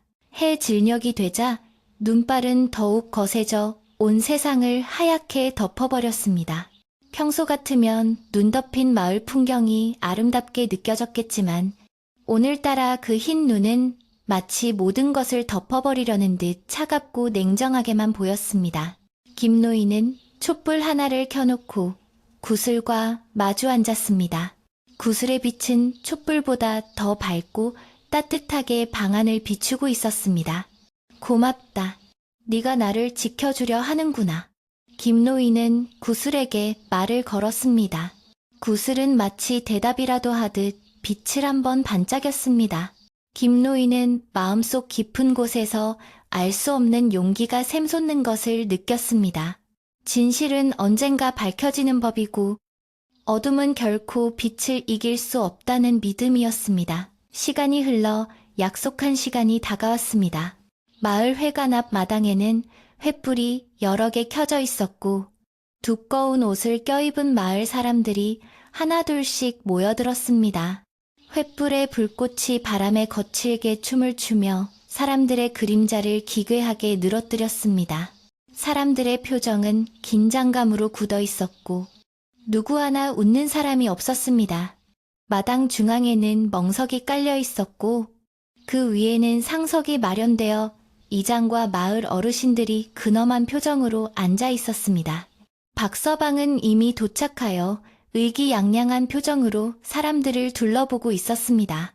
그의 곁에는 덩치 큰 장정 몇 명이 호위하듯 서 있어 위압감을 조성했습니다. 잠시 후 저 멀리 어둠 속에서 하얀 옷을 입은 김노인이 모습을 드러냈습니다. 그는 한 손에 소중하게 천으로 감싼 구슬을 들고 다른 한 손으로는 지팡이를 짚고 눈길을 헤쳐오고 있었습니다. 눈보라가 그의 얼굴을 때렸지만 그는 고개를 숙이지 않고 당당하게 걸어왔습니다. 그의 모습은 마치 수행을 마치고 하산하는 도인처럼 경건해 보였습니다. 김노인이 마당에 들어서자 사람들의 시선이 일제히 그에게 쏠렸습니다. 웅성거리던 소리는 잦아들고 오직 타닥거리는 횃불 소리와 바람 소리만이 정막을 채웠습니다. 김노인은 멍석 위에 올라서서 어르신들에게 정중하게 허리 굽혀 인사를 올렸습니다. 김노인, 왔는가? 이장이 무거운 목소리로 입을 열었습니다. 오늘 이 자리는 자네가 가진 그 물건에 대한 진실을 밝히고 마을의 안녕을 도모하기 위해 마련된 자리네. 자네는 한 점 부끄러움 없이 사실만을 말해야 할 것이야. 김노인은 고개를 들고 이장과 마을 사람들을 천천히 둘러보았습니다. 그의 눈빛은 맑고 깊었으며 두려움의 기색은 찾아볼 수 없었습니다. 예, 이장님. 저는 평생을 바다와 함께 살아온 어부로서 하늘과 바다 앞에 맹세코 거짓을 고하지 않겠습니다. 그의 목소리는 작았지만 단호하게 울려 퍼졌습니다. 박서방이 참지 못하고 끼어들었습니다. 거짓말 맹세는 누구나 할 수 있어. 중요한 건 증거야. 그 마법 구슬을 당장 내놓고 네가 무슨 짓을 했는지 실토해. 박서방의 고함의 분위기는 다시 험악해졌습니다. 바다 할매가 박서방을 쏘아보며 혀를 찼습니다. 성격 급하기는 재판이 시작되기도 전에 판결을 내리려 하는구나. 잠자코 기다려라.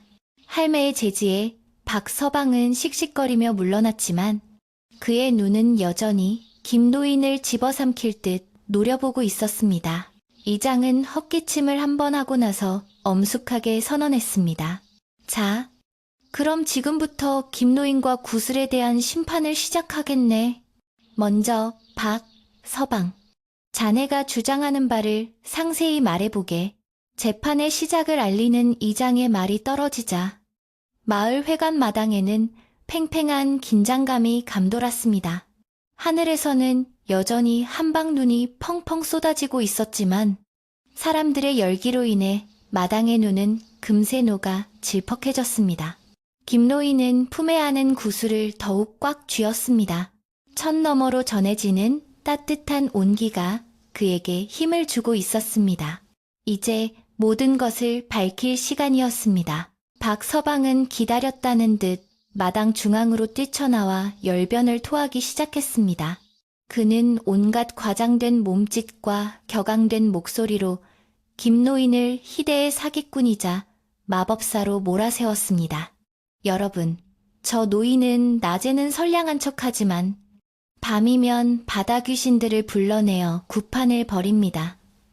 제가 다 봤습니다. 저 구슬은 그 귀신들의 눈알을 파서 만든 겁니다.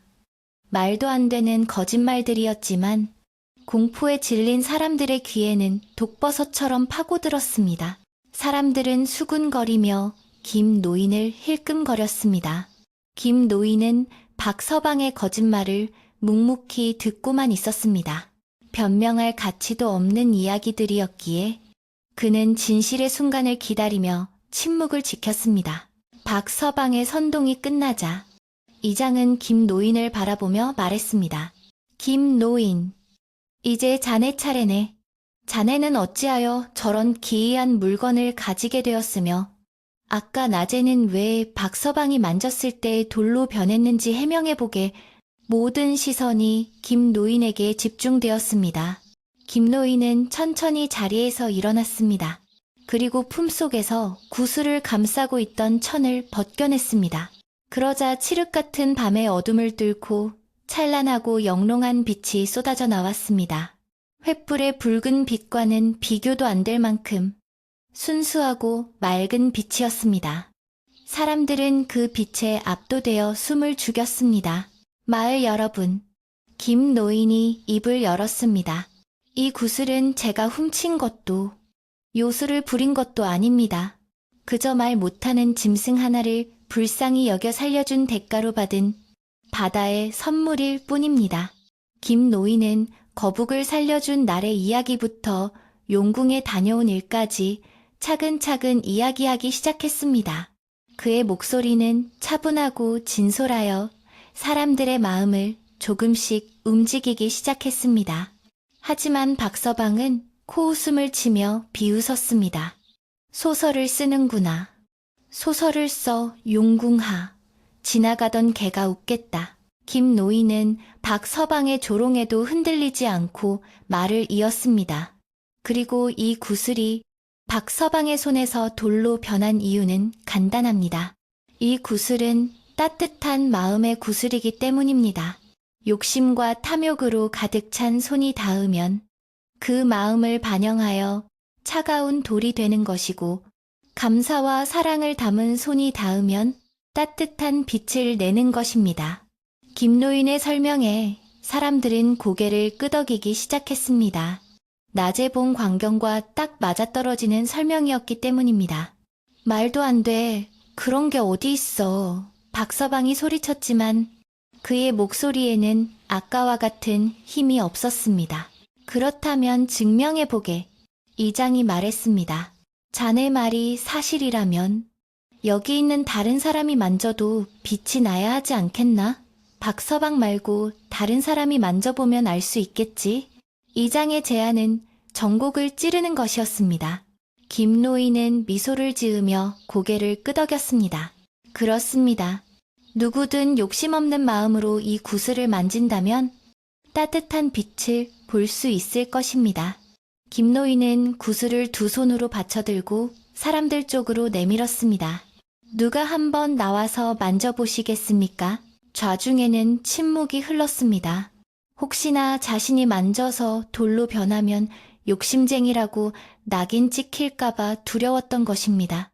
그때 군중 속에서 어린아이 하나가 튀어나왔습니다. 할아버지, 제가 만져볼래요. 옆집에 사는 꼬마 동이였습니다. 동이의 엄마가 말릴 새도 없이 아이는 김노인 앞으로 달려갔습니다. 김노인은 무릎을 굽혀 아이의 눈높이를 맞추고 부드럽게 웃으며 구슬을 내밀었습니다. 그래, 동이야? 무서워 말고 만져보렴. 아이의 고사리 같은 손이 조심스럽게 구슬에 닿았습니다. 그 순간 구슬은 그 어느 때보다 밝고 환한 빛을 뿜어내며 아이의 얼굴을 비추었습니다. 와, 따뜻해요, 엄마. 이거 봐요. 따뜻한 난로 같아요. 아이의 해맑은 외침이 마을 회관 마당에 울려 퍼졌습니다. 동이의 고사리 같은 손 위에서 구슬이 눈부신 빛을 뿜어내자 마을 회관 마당은 순식간에 대낮처럼 환해졌습니다. 아이의 맑고 투명한 웃음소리와 함께 퍼져나가는 그 빛은 조금 전 박서방이 만졌을 때의 칙칙하고 불길했던 기운과는 차원이 다른 성스러운 것이었습니다. 하늘에서 펑펑 쏟아지던 한방눈조차 그 빛을 피하지 못하고 허공에서 사르르 녹아내려 마치 금가루가 흩날리는 듯한 환상적인 풍경을 연출했습니다. 얼어붙어 있던 사람들의 얼굴에도 놀라움과 함께 따스한 혈색이 돌기 시작했고 굳게 다물어져 있던 입술들이 하나둘씩 벌어지며 탄성을 자아냈습니다. 그것은 의심의 여지 없는 순수한 마음이 만들어낸 기적의 빛이었습니다. 동희의 어머니는 혹여나 아이가 잘못될까봐 노심초사하며 지켜보다가 아이가 환하게 웃으며 구슬을 가지고 노는 모습을 보고는 안도의 한숨을 내쉬며 달려나왔습니다. 어머나, 세상에 정말 뜨겁지가 않네. 오히려 엄마 품처럼 따뜻해. 아이의 손을 감싸진 어머니의 손등 위로도 구슬의 온기가 전해졌고 그녀 역시 구슬이 내뿜는 평온한 기운에 마음이 녹아내리는 것을 느꼈습니다. 그녀는 눈시울을 붉히며 김노인을 바라보았습니다. 어르신, 죄송합니다. 제가 어르신을 의심하고 아이를 단속했습니다. 이리도 고운 물건을 두고 요물이라 생각했다니 제 눈이 멀었었나 봅니다. 어머니의 진심 어린 사과에 김노인은 빙그레 웃으며 고개를 저었습니다. 그 모습을 지켜보던 마을 사람들의 마음속에서도 의심의 안개가 걷히고 진실이 드러나기 시작했습니다. 그들은 서로의 얼굴을 쳐다보며 수군거렸습니다. 저걸 봐? 아이가 만지니까 저렇게 찬란하게 빛나잖아. 박서방이 만졌을 때랑은 딴판이야. 그럼 박서방 말이 다 거짓말이었던 거야? 김노인이 옳았어. 사람들의 시선은 자연스럽게 구슬에서 김노인으로 그리고 다시 구석에 서 있는 박서방에게로 옮겨갔습니다. 이제 그들의 눈빛에는 김노인에 대한 존경심과 박서방에 대한 싸늘한 경멸이 담겨 있었습니다. 분위기가 반전되자 박서방의 얼굴은 흑빛으로 변해갔고 그는 쥐구멍이라도 찾고 싶은 심정으로 뒷걸음질 쳤습니다. 바다 할매가 지팡이를 들어 박서방을 가리키며 쩌렁쩌렁한 목소리로 꾸짖었습니다. 네, 이놈 저 순진무구한 아이가 증명해 보이지 않았느냐. 하늘이 내린 보물은 주인을 알아보는 법이다. 내 놈의 마음속에 시커먼 욕심이 가득 차 있으니 구슬이 돌로 변하여 너를 거부한 것이다. 아직도 네 죄를 뉘우치지 못하고 억지를 부릴 셈이냐? 할매의 서슬 퍼런 호통에 박서방은 식은땀을 줄줄 흘렸습니다. 하지만 그의 자존심과 뒤틀린 욕망은 쉽게 사그라들지 않았습니다. 그는 궁지에 몰린 쥐가 고양이를 물듯 마지막 발악을 하며 말도 안 되는 주장을 펼쳤습니다. 아닙니다. 저건 속임수입니다. 저 아이도 김노인과 한 패거리일지 누가 압니까? 미리 짜고 치는 고스톱이라고요. 박서방의 터무니없는 모함에 마을 사람들은 더 이상 참지 못하고 분노를 터뜨렸습니다. 이복의 박서방 말이면 다인 줄 아나 저 어린 동이가 무슨 수로 김노인과 짜고 친단 말인가? 자네 눈에는 저 맑은 아이의 눈빛이 안 보이는가? 적당히 좀 하시오. 우리가 바보천치인 줄 아시오. 이제 그만 추태 부리고 썩 물러가시오. 여기저기서 야유와 비난이 쏟아지자 박서방은 당황하여 허둥지둥했습니다. 평소 자신의 큰 목소리에 기죽어 지내던 사람들이 이렇게 한꺼번에 들고 일어날 줄은 꿈에도 몰랐던 것입니다.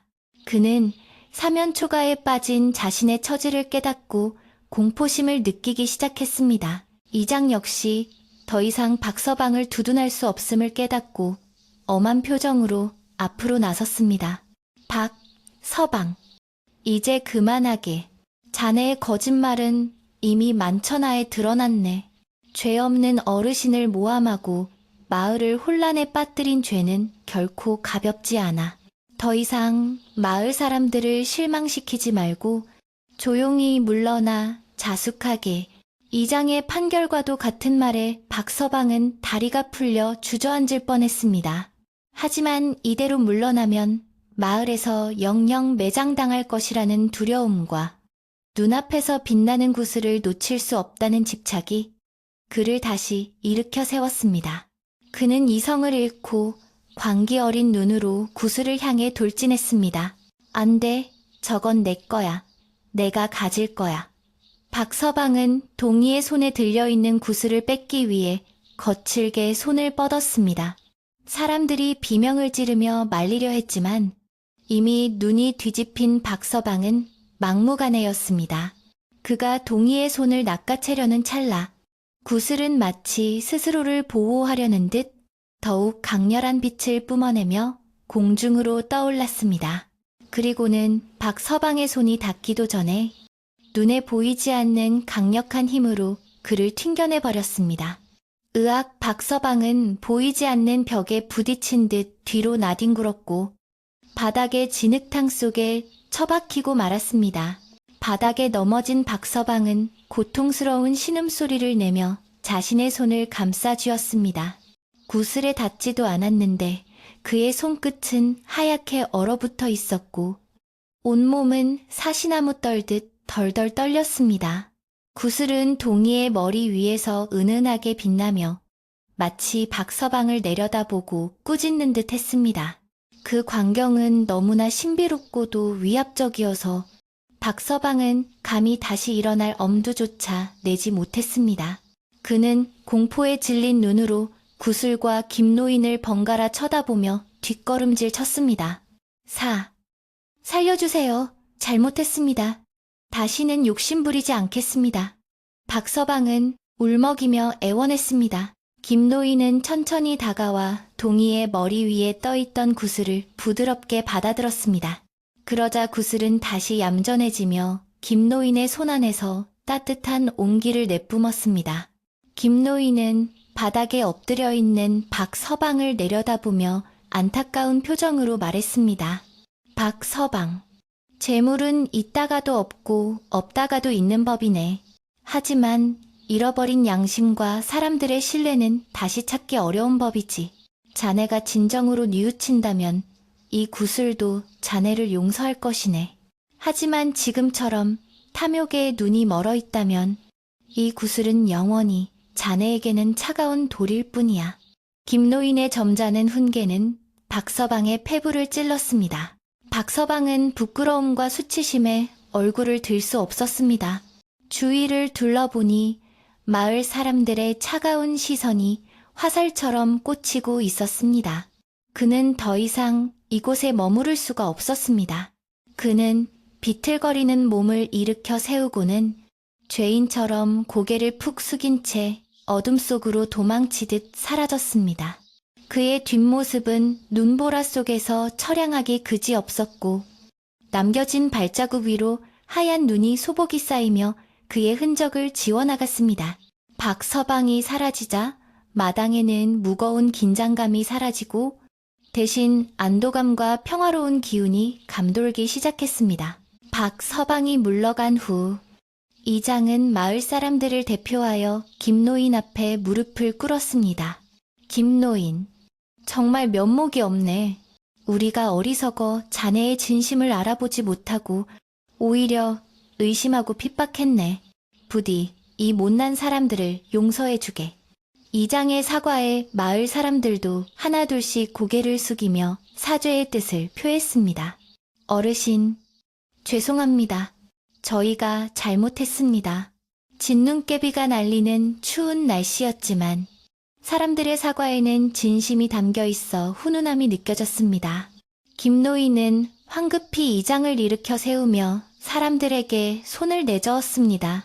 아니요, 다들 이러지 마십시오. 누구라도 그런 상황이라면 의심했을 것입니다. 오해가 풀렸으니 그것으로 족합니다. 우리는 한마을 식구 아닙니까? 김노인의 너그러운 태도에 사람들은 더욱 감동했습니다. 그는 자신이 받은 상처보다 마을의 화합을 먼저 생각하는 진정한 어른이었습니다. 김노인은 손에 든 구슬을 높이 들어올리며 말했습니다. 자, 날씨가 춥습니다. 이 구슬의 온기를 다 함께 나눕시다. 이 빛은 저 혼자만의 것이 아니라 우리 마을 모두를 비추는 등불이 될 것입니다. 김노인이 구슬을 멍석 한가운데에 내려놓자 놀라운 일이 벌어졌습니다. 구슬에서 뿜어져 나오는 열기가 마치 거대한 화로처럼 퍼져나가며 마당 전체를 따뜻하게 데우기 시작한 것입니다. 질퍽했던 바닥은 뽀송뽀송하게 말라갔고 사람들의 옷에 묻은 눈도 순식간에 증발해버렸습니다. 한겨울의 칼바람은 온데간데 없고 마치 봄날의 꽃밭에 앉아있는 듯한 포근함이 사람들을 감싸 안았습니다. 사람들은 신기해하며 구슬 주위로 옹기종기 모여 앉았습니다. 조금 전까지만 해도 서로를 의심하고 경계하던 마음들이 눈 녹듯 사라지고 그 자리에는 서로에 대한 미안함과 고마움이 채워졌습니다. 이거 참 찜질방에 온 것처럼 뜨끈뜨끈하구먼. 한 노인이 기분 좋은 표정으로 어깨를 펴며 말하자 주위 사람들이 와르르 웃음을 터뜨렸습니다. 긴장이 풀리자 사람들은 시장길을 느끼기 시작했습니다. 이런 좋은 날에 빈손으로 있을 수는 없지. 내 집에 가서 술이라도 좀 가져오리다 한 청년이 소리치며 집으로 달려갔고 다른 아낙네들도 나는 고구마 쪄놓은 게 있어요. 우리 집에는 감 말랭이가 있는데 하며 각자 집으로 흩어졌다가 금세 먹을거리를 들고 다시 모여들었습니다. 어느새 마을 회관 마당은 작은 잔칫집으로 변했습니다. 김노인을 중심으로 둥그렇게 둘러앉은 사람들은 각자 가져온 음식을 나누어 먹으며 이야기꽃을 피웠습니다. 김이 모락모락 나는 고구마를 호호 불어 김노인에게 먼저 건네는 손길에는 존경과 애정이 담겨 있었습니다. 막걸리 한 사발이 돌고 돌며 사람들의 얼굴에는 붉은 홍조가 피어올랐습니다. 구슬은 그 한가운데에서 은은한 빛을 비추며 사람들의 웃는 얼굴을 더욱 환하게 밝혀주었습니다. 그것은 단순한 보석이 아니라 마을 사람들의 마음을 하나로 묶어주는 구심점이 되어주고 있었습니다. 분위기가 무르익자 아이들이 김노인에게 매달리며 졸라댔습니다. 할아버지, 아까 그 용궁 이야기 좀 더 해주세요. 진짜 거북이가 말을 해요. 용왕님, 수염은 얼마나 길어요. 아이들의 초롱초롱한 눈망울을 보며 김노인은 허허 웃었습니다. 그는 구슬의 빛을 조명 삼아 다시 한번 바다 및 여행 이야기를 풀어놓기 시작했습니다. 이번에는 아까 재판 때처럼 딱딱하게 말하지 않고 마치 옛날 이야기를 들려주듯 실감나고 재미있게 살을 붙여 이야기했습니다. 그래, 거북이 등을 타고 물속으로 쑥 들어갔는데 말이다. 글쎄, 물이 하나도 안 젖는 거야. 눈을 떠보니 오색 찬란한 산호들이 숲처럼 우거져 있고 물고기들이 나비처럼 춤을 추더구나. 김노인의 이야기에 아이들뿐만 아니라 어른들도 귀를 쫑긋 세우고 빠져들었습니다. 용왕님이 베풀어준 산의 진미 이야기, 인어들의 아름다운 춤솜씨, 그리고 보물 창고에 가득했던 금은보화 이야기까지 김노인의 입담은 구수했고 사람들은 마치 자신들이 직접 용궁에 다녀온 것처럼 환상적인 기분에 젖어들었습니다. 김노인이 용왕님이 주신 보물을 마다하고 이 작은 구슬을 선택한 대목에 이르자 사람들은 다시 한번 숙연해졌습니다. 금은보화는 쓰면 없어지지만 따뜻한 마음은 나누면 나눌수록 커지는 법이지. 나는 이 구슬 하나면 족하네. 이렇게 여러분과 함께 따뜻한 밤을 보낼 수 있으니 이것이 바로 진짜 보물이 아니겠는가. 김노인의 말에 사람들은 고개를 끄덕이며 감동했습니다. 욕심쟁이 박서방의 소동 덕분에 오히려 김노인의 진면목을 알게 되었고 마을 사람들은 물질적인 풍요보다 마음의 평화가 더 소중하다는 것을 깨닫게 되었습니다. 밤은 점점 깊어갔지만 마을 회관 마당은 식을 줄을 몰랐습니다. 구슬의 빛은 밤하늘의 별빛과 어우러져 더욱 신비로운 분위기를 자아냈고 사람들의 웃음소리는 파도소리에 실려 멀리 퍼져나갔습니다. 바다 할매는 흐뭇한 표정으로 김노인에게 막걸리 한 잔을 따라주며 말했습니다. 김노인, 자네 덕분에 우리 마을이 다시 살았네. 이 구슬은 자네가 지은 복이지만 이제는 우리 마을의 수호신이 된 게야. 김노인은 술잔을 받아들고 밤하늘을 올려다보았습니다. 먹구름이 걷히고 둥근 보름달이 환하게 떠올라 세상을 비추고 있었습니다. 어느덧 자정이 넘어가고 눈도 그쳤습니다. 사람들은 아쉬움을 뒤로하고 하나둘씩 자리에서 일어났습니다. 김 노인장, 내일은 우리 집에서 아침 드시게 내가 맛있는 생선국 끓여놓겠네. 어르신, 이따가 땔감 좀 가져다 드릴게요. 구슬이 있어도 구들장은 뜨끈해야지요. 마을 사람들은 김노인에게 다정하게 인사를 건네며 각자의 집으로 돌아갔습니다. 김노인은 마지막까지 자리를 지키며 돌아가는 사람들의 뒷모습을 배웅했습니다. 그의 손에 들린 구슬은 여전히 따뜻하게 그의 손을 데워주고 있었지만 이제 그의 가슴 속에는 그보다 더 뜨거운 이웃들의 정이 가득 채워져 있었습니다. 모두가 떠난 텅 빈 마당.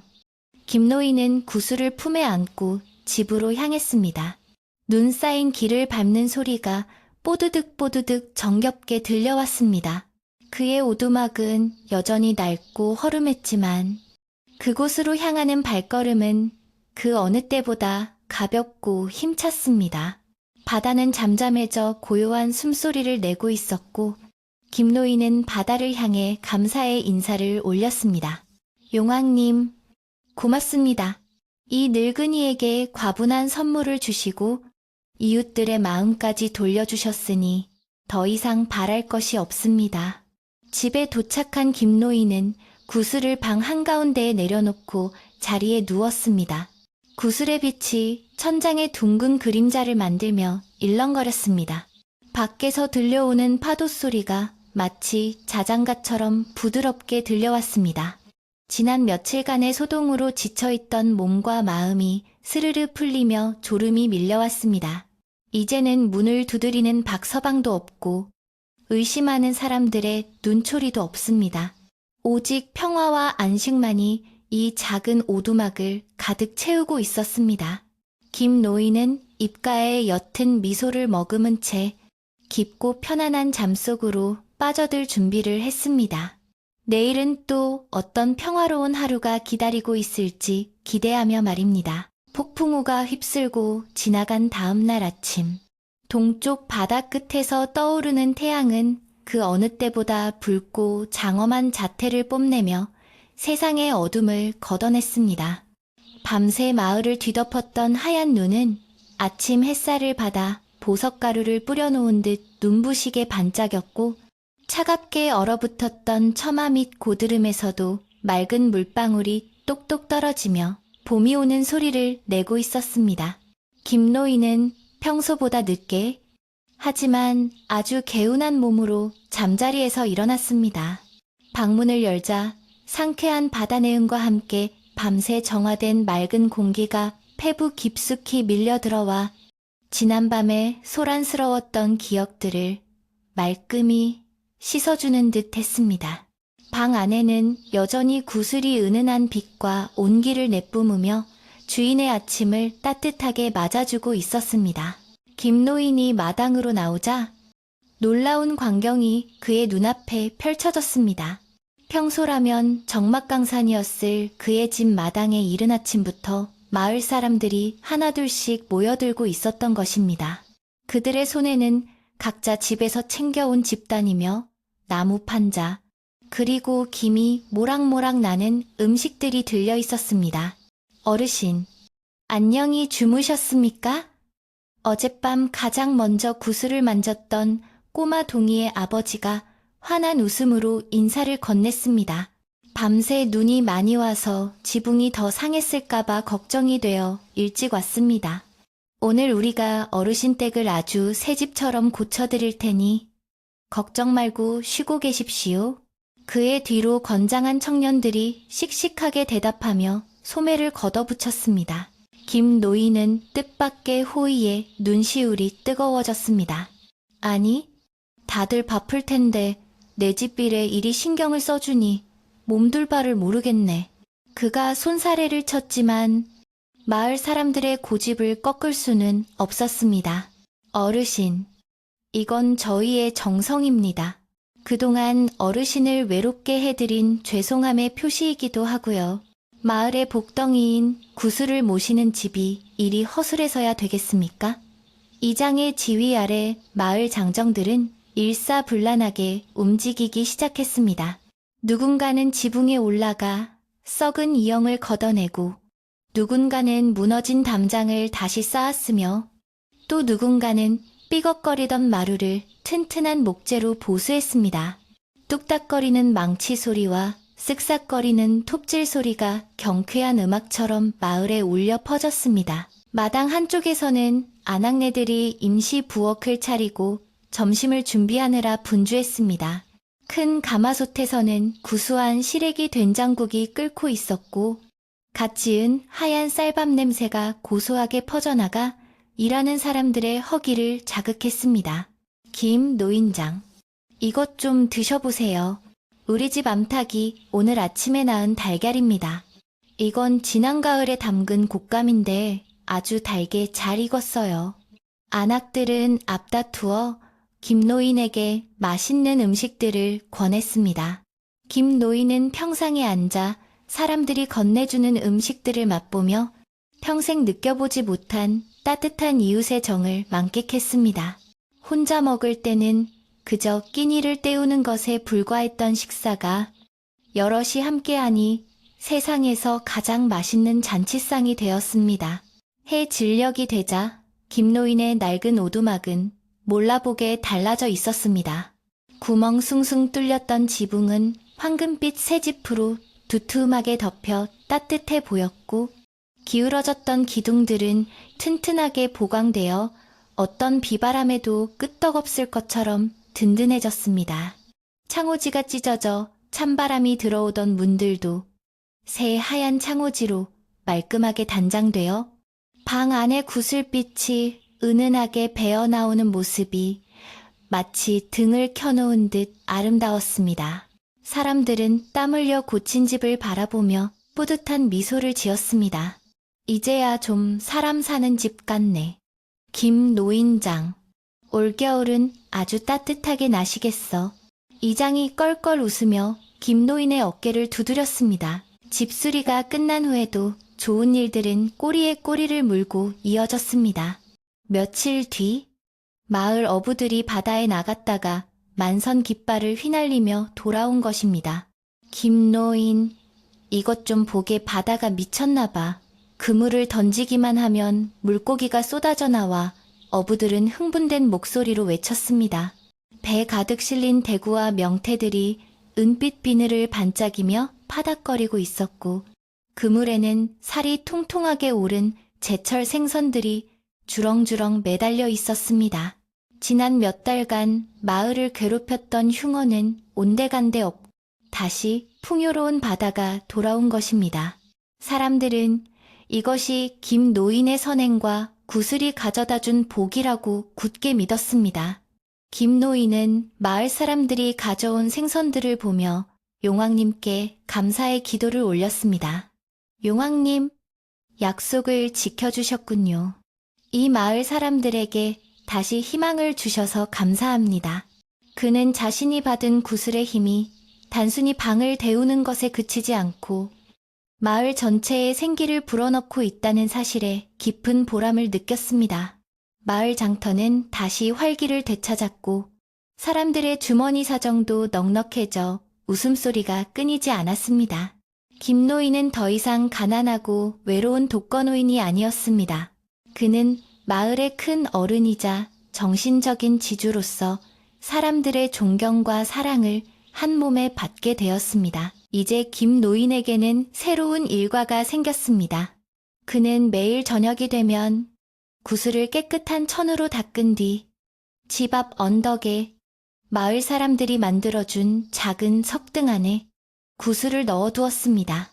그러면 구슬은 밤새도록 등대처럼 밝고 환한 빛을 뿜어내어 늦은 밤 조업을 마치고 돌아오는 어선들의 길잡이가 되어주었습니다. 칠흑 같은 밤바다 위에서도 김노인의 집에서 뿜어져 나오는 그 따뜻한 불빛만 보면 어부들은 안심하고 뱃머리를 돌릴 수 있었습니다. 저기 봐. 김노인네 불빛이야. 이제 다 왔어. 어부들에게 그 빛은 단순한 빛이 아니라 고향의 품이자 어머니의 기다림과도 같은 것이었습니다. 어느 날 밤, 김노인은 석등 옆에 앉아 밤바다를 바라보고 있었습니다. 그때 멀리서 낯익은 그림자 하나가 다가오는 것이 보였습니다. 바로 마을을 떠났던 박서방이었습니다. 그는 며칠간의 고생으로 인해 몹시 초췌하고 남루한 행색을 하고 있었습니다. 박서방은 차마 김 노인 앞에 나서지 못하고 먼발치에서 머뭇거리며 서성였습니다. 김 노인은 그를 알아보고는 조용히 손짓하여 불렀습니다. 박서방, 거기 서 있지 말고 이리 와서 몸 좀 녹이게. 김 노인의 목소리에는 원망이나 질책 대신 따뜻한 연민이 담겨 있었습니다. 박서방은 김 노인의 부름에 왈칵 눈물을 쏟으며 달려와 무릎을 꿇었습니다. 어르신, 제가 죽을 죄를 지었습니다. 욕심에 눈이 멀어 어르신을 모함하고 마을 사람들을 괴롭혔습니다. 며칠 동안 밖에서 떨며 지내보니 제가 얼마나 큰 잘못을 저질렀는지 뼈저리게 느꼈습니다. 부디 저를 용서해 주십시오. 박서방은 흐느끼며 바닥에 머리를 조아렸습니다. 김노인은 다가가 박서방의 어깨를 감싸 일으켜 세웠습니다. 자네가 진심으로 뉘우쳤다면 그것으로 되었네. 바다는 모든 것을 받아주기에 바다라고 하지 않던가. 우리도 자네를 다시 받아줄 걸세. 대신 앞으로는 그 힘과 열정을 욕심 채우는 데 쓰지 말고 마을을 위해 쓰도록 하게. 김노인의 너그러운 용서에 박서방은 다시 태어난 듯한 기분을 느꼈습니다. 그는 그날 이후로 완전히 딴 사람이 되었습니다. 누구보다 부지런히 일하며 마을의 부진 일을 도맡아 했고 김 노인을 친부모처럼 극진히 모셨습니다. 마을 사람들도 처음에는 박서방을 경계했지만 그의 진심 어린 변화를 지켜보며 서서히 마음을 열고 그를 다시 이웃으로 받아들였습니다. 박서방의 귀환으로 마을은 비로소 완전한 평화를 되찾게 되었습니다. 과거의 갈등과 반목은 눈 녹듯 사라지고 비 온 뒤에 땅이 굳어지듯 마을의 결속력은 더욱 단단해졌습니다. 겨울이 지나고 봄이 찾아왔습니다. 김노인의 집 주변에는 노란 개나리와 분홍 진달래가 흐드러지게 피어났고 바닷바람에도 훈훈한 봄 기운이 실려왔습니다. 구슬은 여전히 김노인의 방을 지키고 있었지만 이제는 난방을 위한 도구라기보다는 마을의 보물이자 상징으로 자리 잡았습니다. 아이들은 학교가 파하면 을에 김노인의 집 마당으로 몰려와 놀았습니다. 김노인은 아이들에게 옛날 이야기를 들려주거나 그물을 깁는 법을 가르쳐주며 즐거운 시간을 보냈습니다. 동이는 매일같이 찾아와 김노인의 어깨를 주물러드리며 재롱을 부렸고 김노인에게 동이는 친손주나 다름없는 존재가 되었습니다. 어느 맑은 날 저녁, 마을 잔치가 열렸습니다. 풍어를 축하하고 마을의 안녕을 기원하는 자리였습니다. 마을 회관 마당에 멍석이 깔리고 집집마다 정성껏 장만해온 음식들이 한상 가득 차려졌습니다. 싱싱한 회와 갖가지 나물, 떡과 과일이 풍성하게 차려진 상 한가운데에는 김노인이 앉아 있었습니다. 마을 사람들은 돌아가며 김노인에게 술잔을 올리고 감사의 인사를 전했습니다. 어르신 덕분에 우리 마을이 이렇게 살기 좋은 곳이 되었습니다. 부디 만수무강하십시오. 사람들의 진심 어린 축복 속에 김노인의 얼굴에는 행복한 미소가 떠나지 않았습니다. 잔치가 무르익어 가자 어디선가 장구 소리와 꽹과리 소리가 들려왔습니다. 마을 풍물패가 신명나는 가락을 연주하기 시작했고 사람들은 덩실덩실 춤을 추며 흥겨운 시간을 보냈습니다. 박서방도 상모를 돌리며 땀을 흘렸고 바다 할매도 지팡이를 내려놓고 어깨춤을 추었습니다. 김노인은 그 평화롭고 활기찬 풍경을 바라보며 깊은 감동을 느꼈습니다. 바다 밑 용궁에서 보았던 그 어떤 화려한 잔치보다도 소박한 이웃들과 함께하는 지금 이 순간이 훨씬 더 값지고 아름답게 느껴졌습니다. 구슬은 여전히 그의 품 안에서 혹은 마음속에서 은은한 빛을 발하며 이 행복한 순간을 축복해주고 있었습니다. 밤이 깊어지자 잔치는 서서히 마무리되었습니다. 사람들은 남은 음식을 나누어 들고 아쉬운 작별 인사를 나누며 각자의 집으로 돌아갔습니다. 김 노인장, 조심히 들어가십시오. 내일 또 뵙겠습니다. 사람들의 다정한 인사가 밤 공기를 따뜻하게 데웠습니다. 김노인은 텅 빈 마당에 홀로 남아 하늘을 올려다보았습니다. 밤하늘에는 수많은 별들이 보석처럼 빛나고 있었고 둥근 달은 바다 위에 은빛길을 만들어내고 있었습니다. 그는 잠시 눈을 감고 바다의 소리에 귀를 기울였습니다. 철썩, 철썩. 규칙적으로 밀려오는 파도 소리는 마치 어머니의 심장 소리처럼 편안하게 들려왔습니다. 김 노인은 방으로 들어와 자리에 누웠습니다. 구슬을 머리맡에 놓자 방 안은 다시금 익숙하고 포근한 빛으로 채워졌습니다. 그는 구슬을 가만히 쓰다듬으며 혼잣말을 건넸습니다. 고맙다. 내 덕분에 내 인생의 마지막이 참으로 따뜻하구나. 나 혼자만의 복이 아니라 모두의 복이 되어주어 더욱 고맙다. 구슬은 주인의 마음을 아는지 모르는지 그저 묵묵히 빛을 내며 방 안의 어둠을 밝혀줄 뿐이었습니다. 김 노인은 이 구슬이 있는 한, 그리고 착한 이웃들이 곁에 있는 한, 어떤 시련이 닥쳐와도 이겨낼 수 있을 것이라는 확신이 들었습니다. 창밖에서는 밤새도록 파도 소리가 들려왔습니다. 그것은 거친 폭풍우의 소리가 아니라 세상의 모든 근심 걱정을 잠재우는 평화의 자장가였습니다. 김노인의 눈꺼풀이 서서히 무거워졌습니다. 꿈속에서 그는 다시 젊은 시절로 돌아가 튼튼한 배를 몰고 푸른 바다를 누비고 있을지도 모릅니다. 아니면 용왕님의 초대를 받아 다시 한번 신비한 바닷속 여행을 떠날지도 모릅니다. 무엇이 되었든 그의 꿈은 행복하고 평온할 것입니다. 욕심 없이 살아온 그의 삶에 내려진 가장 큰 축복은 바로 이 편안한 잠이 아닐까 싶었습니다.